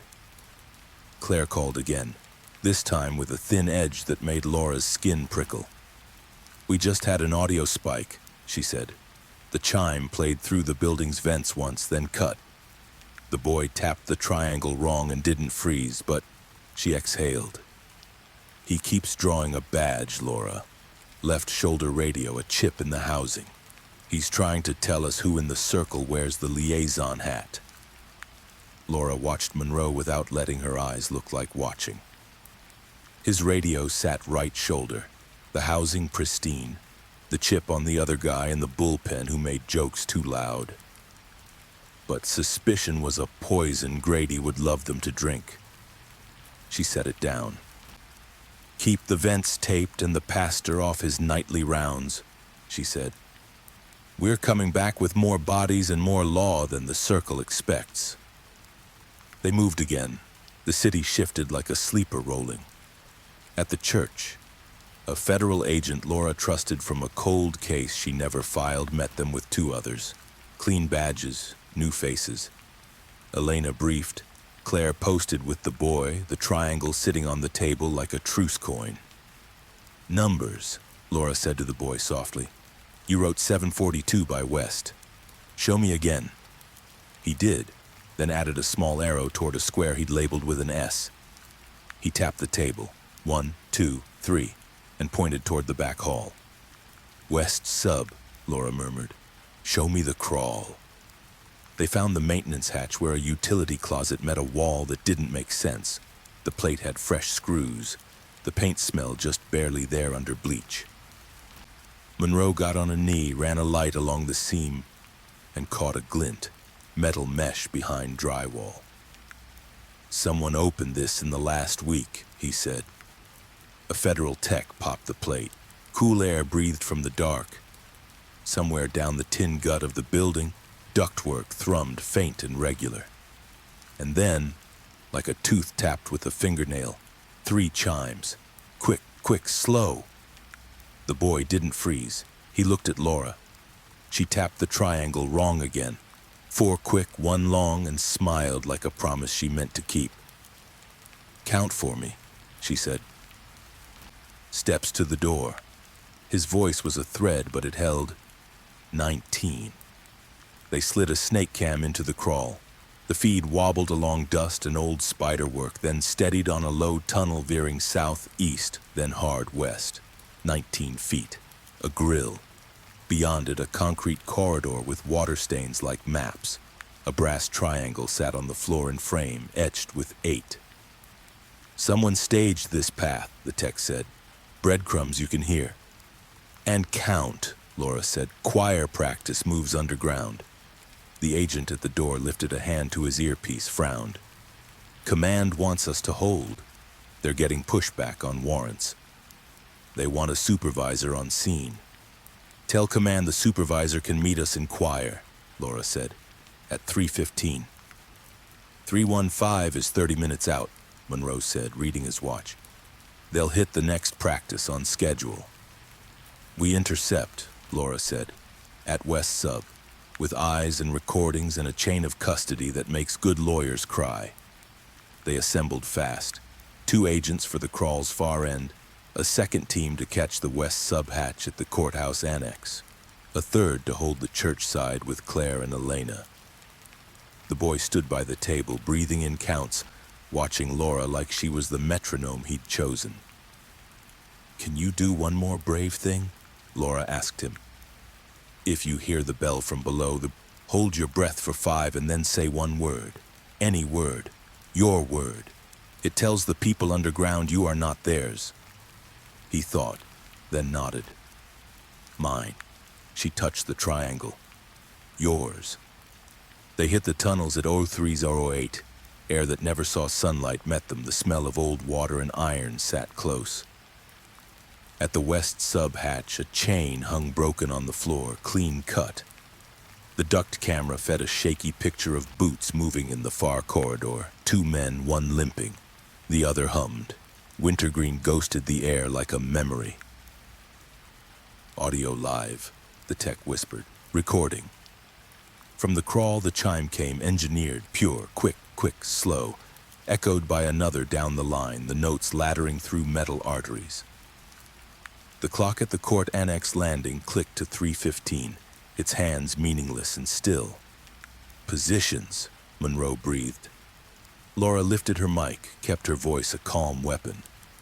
"Echo-Null," she said into the duct. "Witness retrieval." A laugh rose from the dark and skated along the metal like a blade. Not Grady, not Cross. A voice she hadn't heard, full of bench time and Sunday influence. "Detective Kincaid," it said, not distorted, not hiding. "West does not lead out. West leads down. Lights winked off in a row, like a stagehand cued them to blackout. The tunnel swallowed the beam to gray. Somewhere back at the church, 3 notes climbed the vent and the boy's triangle answered wrong on purpose. 4 quick, 1 long, a human beat knocking against an engineered hymn. Elena counted breaths. Claire murmured calm that sounded like defiance. In the dark of West Sub, Laura felt the air move, as if the building exhaled a secret it had promised to keep forever. Her phone buzzed in her pocket, a text glowing without shame. 30 minutes late and still on time. "Hold the line," she said steady to the teams, to the boy, to the parts of herself that still listened for chimes. "We make our own clock." The tunnels breathed like an animal. Laura could feel the vibration through her boots, air shifting, metal ducts humming faintly. At 3:15 sharp, the silence pressed in, followed by 3 chimes, quick, quick, slow. The sound wasn't just in the tunnels, it crawled along her bones. Monroe whispered, "They're here." From the duct camera feed, 2 figures came into focus. One limped, left leg dragging just enough to mark him as part of the spiral's choir. The other walked straight, his gait steady, his presence commanding. He didn't wear a mask. Instead, his face was lit by the glow of a flashlight in his hand. Judge Thomas Dunn. Laura's stomach turned. The boy's drawing, the smiling man with glasses. The judge wasn't just on the board, he was conducting the ritual. Dunn's voice carried smoothly through the tunnel, resonant as a courtroom speech. 3 notes, silence. The world is chaos until silence teaches it order. Tonight we close another circle. Behind him others moved. Maintenance jackets, scrub caps. 5, 6 men. A secret procession beneath the courthouse. Each carried something small. Brass triangles etched with numbers, clocks fixed at 3:15, folders under plastic wrap. Laura keyed her mic. "Teams on my mark, record everything. No engagement until we lock chain of custody. I want Dunn's voice on tape, not just his face." The tech confirmed. "Audio rolling, multiple angles." Monroe's hand twitched near his holster. "We could end this now." Laura shook her head. "If we hit too soon, it dies in court. They'll bury it. We need the ritual in full." They watched as Dunn halted at a hatch labeled S-Gate. He knelt, placed his triangle on the ground, and tapped it. Quick, quick, slow. The others followed, a metallic chorus echoing through the concrete. The boy's voice whispered in Laura's memory. "Inside." Her earpiece crackled. Claire's voice, urgent from the safe site. "Laura, he's drawing right now. Same hatch, same triangle, but he added a circle under it. He wrote 1 word. Blood." Laura's throat tightened. "Confirmed," she whispered. Dunn reached into his coat and pulled out a cassette tape. He slid it into a small player, pressed play. Chimes, then a child's voice. Broken, terrified, whispering, "Don't tell." The procession bowed their heads. Monroe cursed softly. "It's a damn sermon." Laura forced herself to steady. "Let them finish the hymn, then we cut it off." The men began chanting softly with the tape. "If the bell tolls, do not speak. Silence saves lives." Over and over, their voices layered, weaving ritual into conspiracy. The boy at the safe site must have felt it, because Claire's voice came through again, trembling. "He's shaking. But he's not freezing." He tapped 4 quick, 1 long. He said, "Mine." Laura closed her eyes for a second. The silent witness was fighting. She opened them as Dunn lifted his head. "The witness survives," he said to his followers. "He carries the circle's truth, but even truth can be muted." He raised a triangle etched with 9. "1 last note remains." Laura's blood went cold. 9, the final chime. She keyed her mic. "Teams, move, now." The tunnels erupted. Flashlights speared the dark, voices roared commands. "Federal agents, down, drop everything." The procession scattered. Dunn didn't flinch. He snapped his triangle against the ground, the chime ringing shrill and defiant. "Silence!" he barked. But this time, silence didn't follow. From the church safe site, the boy's voice rang clear through Claire's open mic. Small, trembling, but real. "Mine." The sound cracked the ritual like glass. The procession faltered. Some dropped their triangles. Others froze in confusion. The circle had been broken by a child's single word. Laura charged forward, cuffs ready, rage sharpened to purpose. "Not yours anymore." She spat at Dunn as Monroe tackled him to the ground. The brass triangle clattered from his hand, its note unfinished.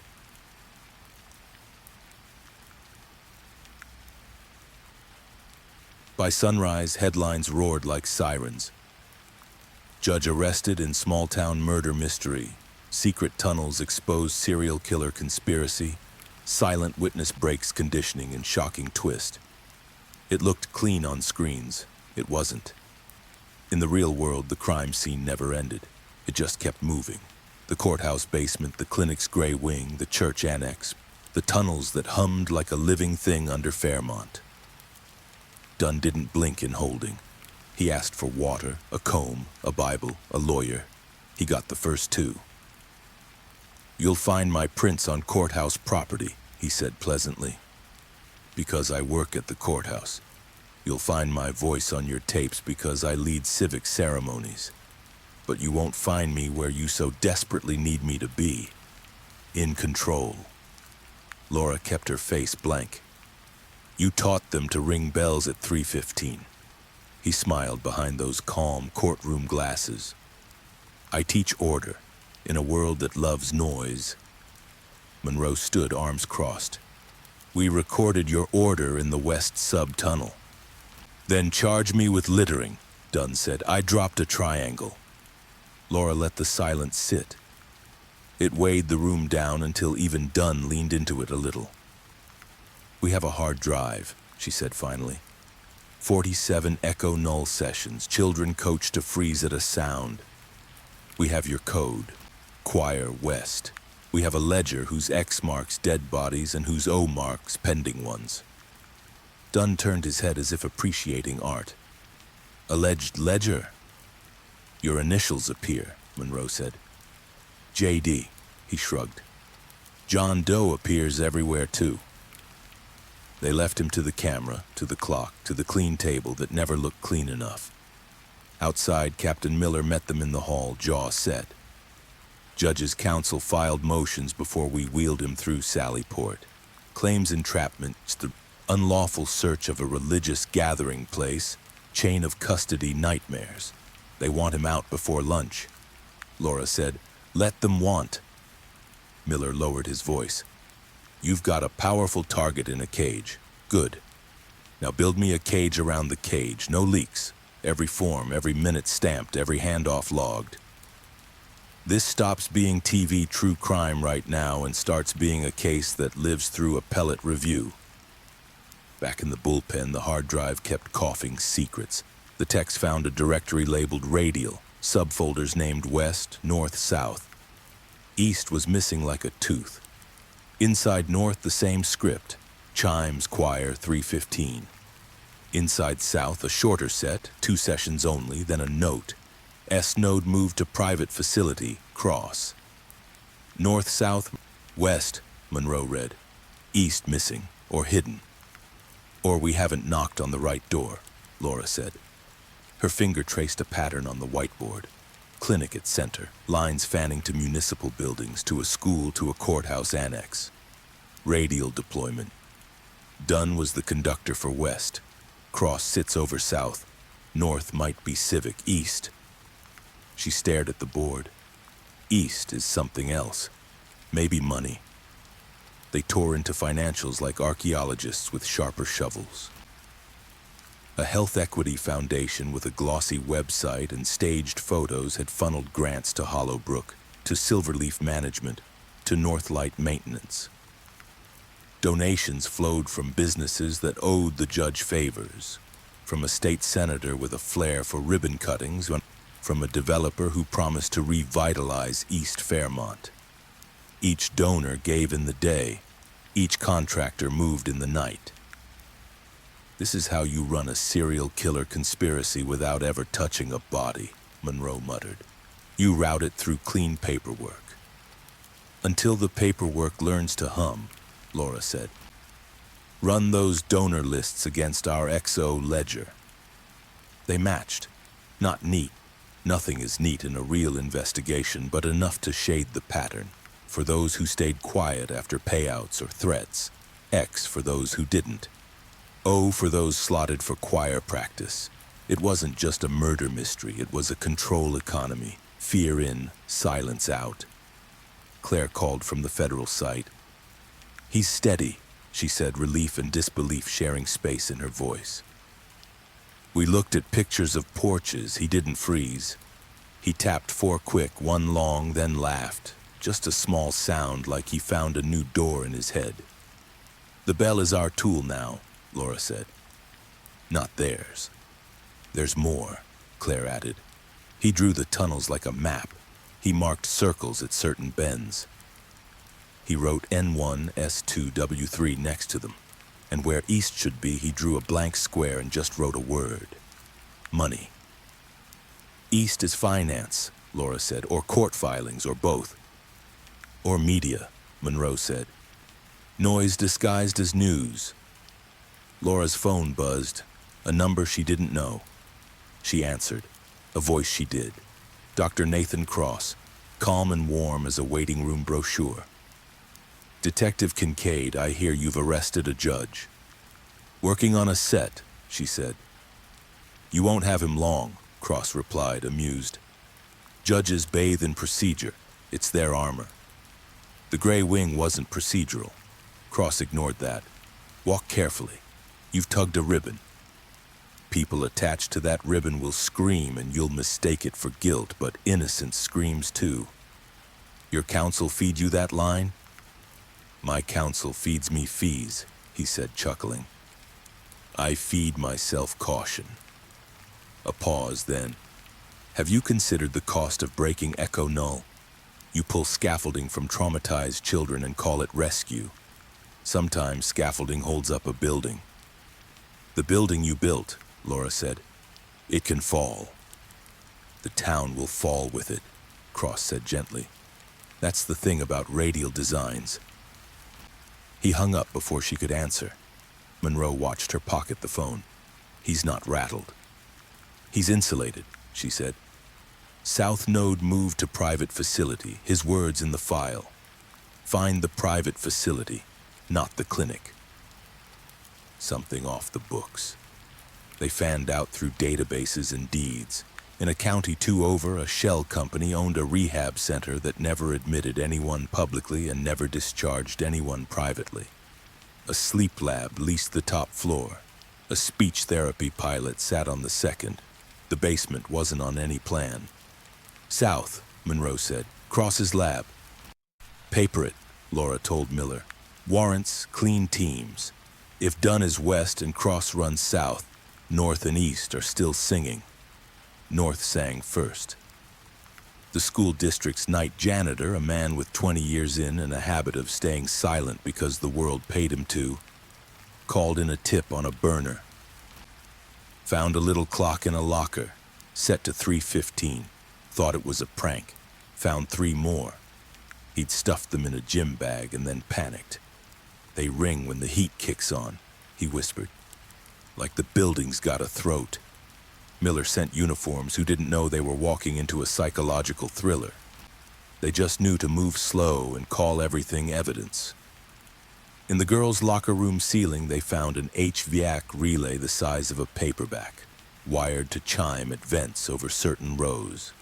In a maintenance closet, they found a cardboard sleeve of brass triangles numbered 1015, a fresh roll of contractor tape, and a printed card with Echo-Null's rules. North Node, Laura said. A school, teaching silence before kids learn algebra. Monroe's voice went dark. This isn't just murder, it's a curriculum. Dunn's lawyer tried to pry him loose at noon with motions that used words like overreach and fishing and witch. The judge in chambers frowned at chain of custody, then frowned harder at the tapes the feds wheeled in. Choir in a tunnel, chimes like a metronome in hell. Dunn's unmasked voice talking about closing circles. It wasn't bail, it wasn't freedom. It was continued detention with conditions and a hearing tomorrow that would need an iron stomach. "Good enough," Miller said. "Today buys today." The silent witness slept for the first time in days. Elena sat outside his room with a book she didn't read, Claire sketching porches from memory so the boy wouldn't have to do it all himself. When he woke, he asked for the triangle. He tapped 4 quick, 1 long, then set it down and whispered, "Mine." The word sounded bigger now, a key instead of a whimper. Laura stared at the radial directory again. East remained a blank square, exactly where a good map keeps its dragon. Here be money. She checked grant filings, escrow transfers, clerk logs. One name floated up like a bubble that refused to pop. Easton Community Renewal. A perfectly named nonprofit with a perfectly dull mission. Refurbish neglected spaces on the east side with soundscapes that calmed anxiety in at-risk youth. Soundscapes, Monroe read, disgust curling the word. They installed chimes as therapy. And vents as instruments, Laura said. Pull their contracts. They did. Easton's invoices ran through the county clerk and past a committee that met monthly in a room whose only camera pointed at a flag and a framed poster about civic duty. Minutes showed unanimous votes with no discussion. One line caught Laura's eye. Approved vendor liaison. H. Miller. She stared. Who's H. Miller? Captain Miller peered over her shoulder. Different Miller, he said, reading her face before it could say something it would regret. Harold, retired clerk. He files forms with a fountain pen. Laura exhaled. Suspecting the wrong person was exactly what the circle wanted.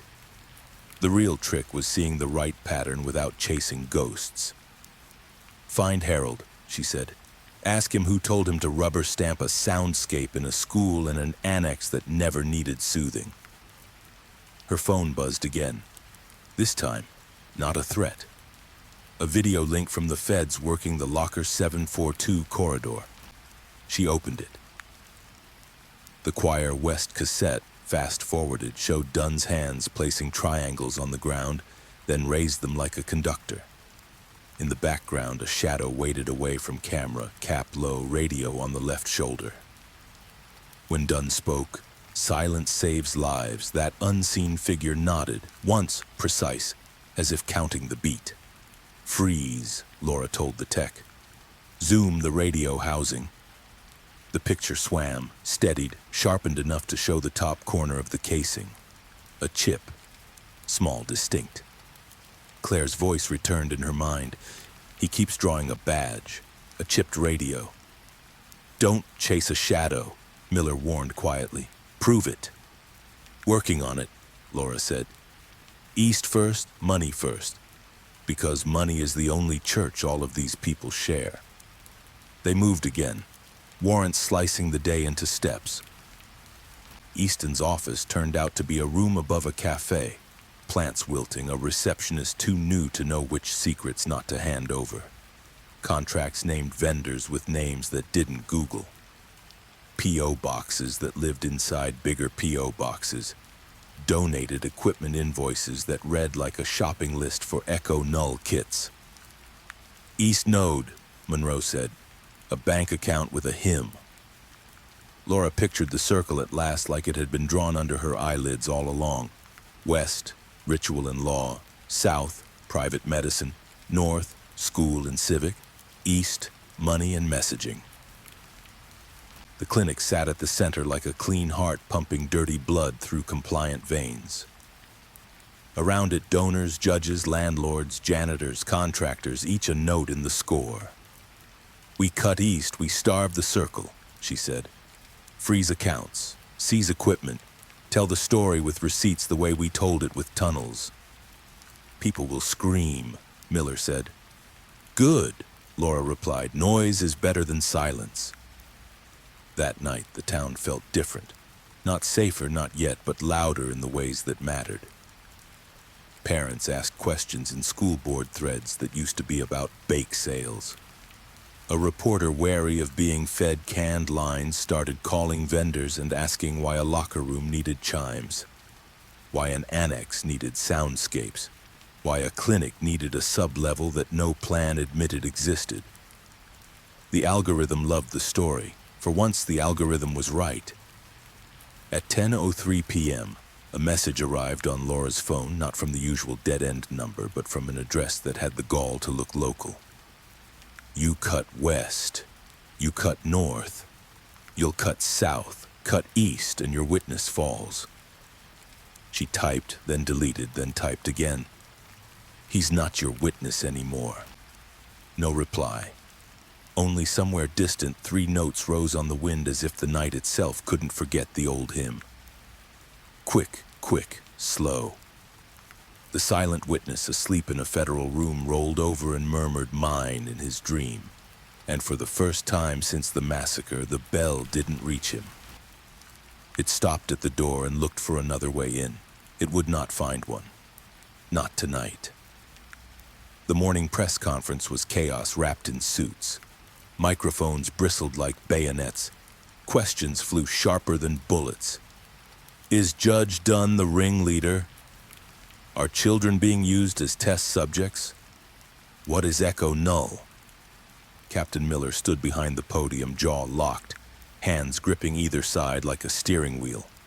He gave the approved lines. Ongoing investigation, multiple agencies cooperating. No comment on evidence at this time. But Laura knew what every reporter saw. Blood in the water. The story was too big, too grotesque. It was no longer Fairmont's little crime mystery. It was becoming national, a psychological thriller made real. When the cameras cut, Miller grabbed Laura's arm, steering her into the hall. We're bleeding, he growled. Leaks everywhere. The second you hauled Dunn in cuffs, phones lit up from D.C. to Sacramento. This is no longer just ours. They'll take it if we don't lock it down. Laura shot back. Then let's give them something they can't bury. Tapes, ledgers, children conditioned by Echo-Null, a network running on law, medicine, schools, and money.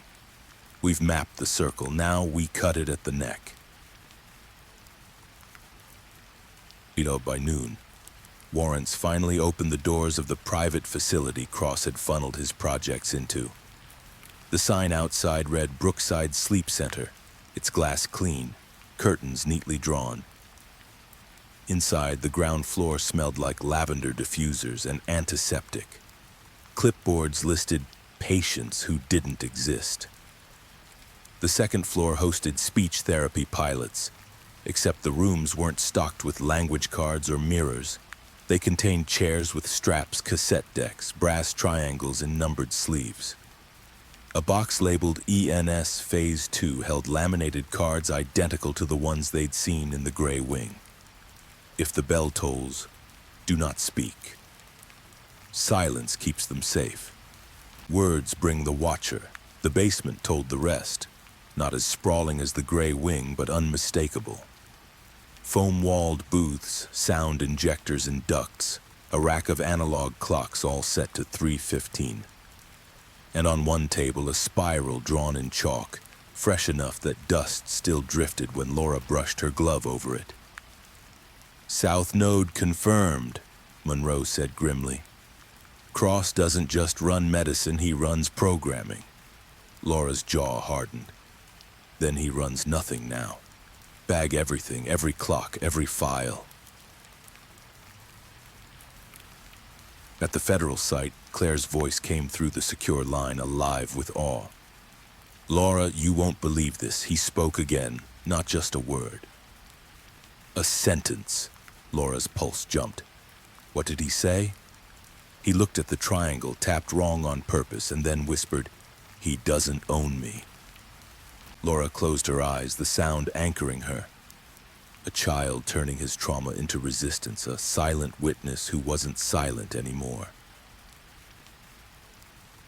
While the South fell, North cracked open further.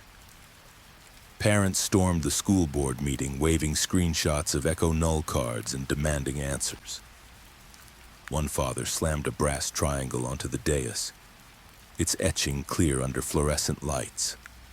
12. "You call this therapy?" he shouted. "My daughter came home whispering rules about bells." The board tried denial, then confusion, then silence, the very tool they had been feeding to children. But silence no longer protected them. It condemned them.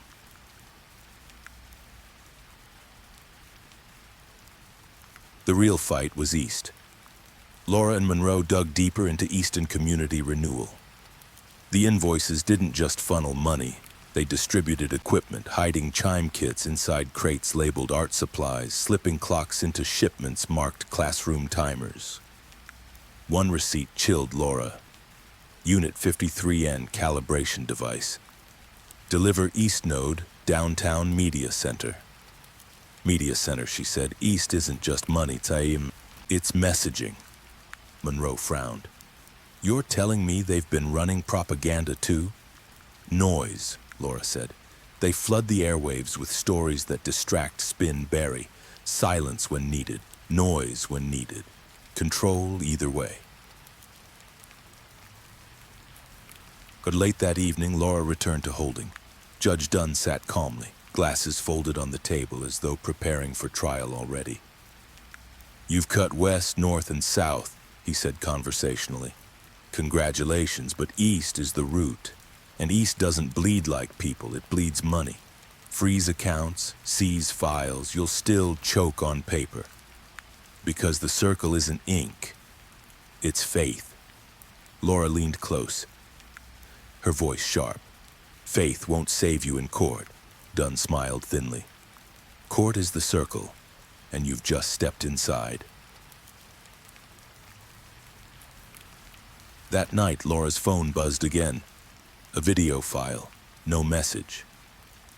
She opened it. Grainy footage, time-stamped 20 minutes earlier. Claire and the boy at the federal site.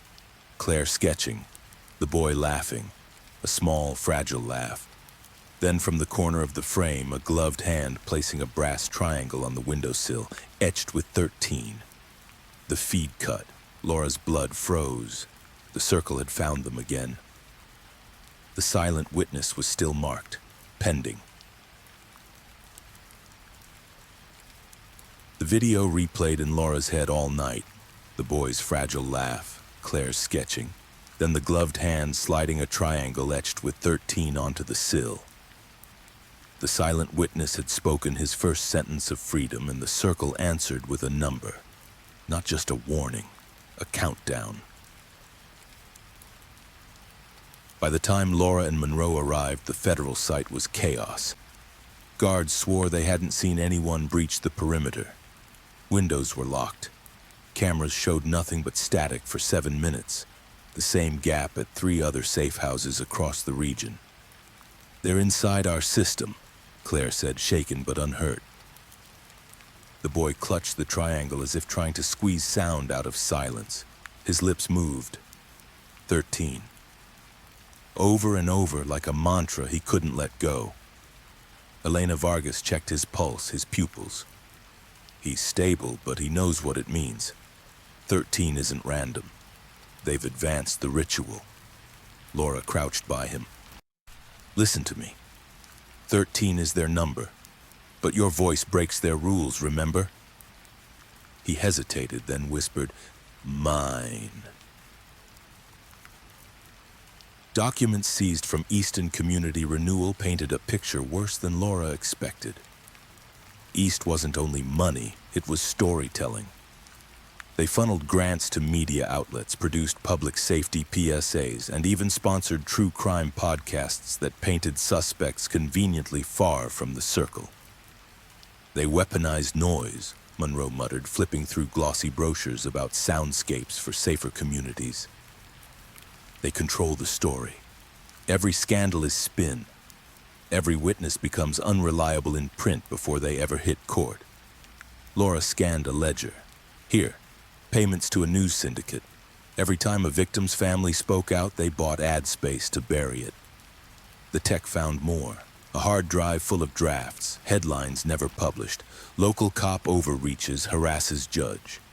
Silent child too traumatized to testify. They wrote the narrative before the events even hit the ground, Laura said. East Node doesn't just fund the circle, it launders its crimes into myths. When holding, Judge Dunn was strangely animated, pacing instead of posturing. Do you think cutting south or north matters? He asked Laura through the glass. The circle is an orchestra. One violin snaps, another plays the line. But east is the hymn book. Destroy that and maybe you silence us, or maybe you just leave the town deaf. Laura asked, why 13? His smile was small, tired. Because you've broken 12. 12 witnesses silenced across years, across nodes. The boy is the 13th, the last. The circle closes with him or collapses. That night the boy sketched again, fevered, urgent. Claire sat beside him, narrating softly so he wouldn't vanish into the drawing. He scrawled the spiral, then 4 quadrants, W, N, S, and E. In the center, he drew a black square and wrote one word. Root. Elena leaned over. Ask him what the root is. The boy whispered, noise. He shaded the square darker and darker until the paper nearly tore, then looked up at Laura. His voice cracked, but the words came, stop the noise. Stop the circle. The warrant came through at 2 a.m. Federal vans rolled to the downtown media center, the clean glass building where Easton kept its offices. Inside, rows of servers hummed with stored broadcasts, podcasts, and draft scripts. On the highest floor, a sound studio was set up like a chapel. Brass triangles hung on wires, clocks all frozen at 3:15, and a mixing console labeled Echo-Null. Laura stood in the center, fury simmering. This is how they amplified Echo-Null. Chimes on air, hidden under music, slipped into broadcasts, conditioning an entire town, maybe more. The text confirmed. Frequencies layered under news jingles, safety announcements, even weather alerts. 3 notes. Quick, quick, slow. They weren't just training kids, Monroe said. They were training everyone. As evidence was boxed, Laura's phone buzzed one last time. A live feed. The boys' room at the safe site. A triangle etched with 13 hung from the ceiling now, swaying gently. The child sat upright, staring at it, lips trembling. Claire's voice begged him, "Don't listen. It's not his bell, it's yours." The triangle rang. Once, twice, slow. Laura's heart stopped. The boy lifted his chin. For the first time, his voice rose not in a whisper, but a shout that cracked the feed. "Mine!" The triangle snapped from its wire and crashed to the floor. The feed cut. When agents stormed the safe site minutes later, the boy was safe. Pale, shaken, but smiling faintly, the first true smile since the massacre. The triangle lay shattered, brass edges bent, its etched 13 split down the middle. Laura whispered almost to herself, "The circle broke itself." But in her pocket, her phone buzzed again. One last text glowed on the screen. "Cut root, but seeds remain." She closed her eyes.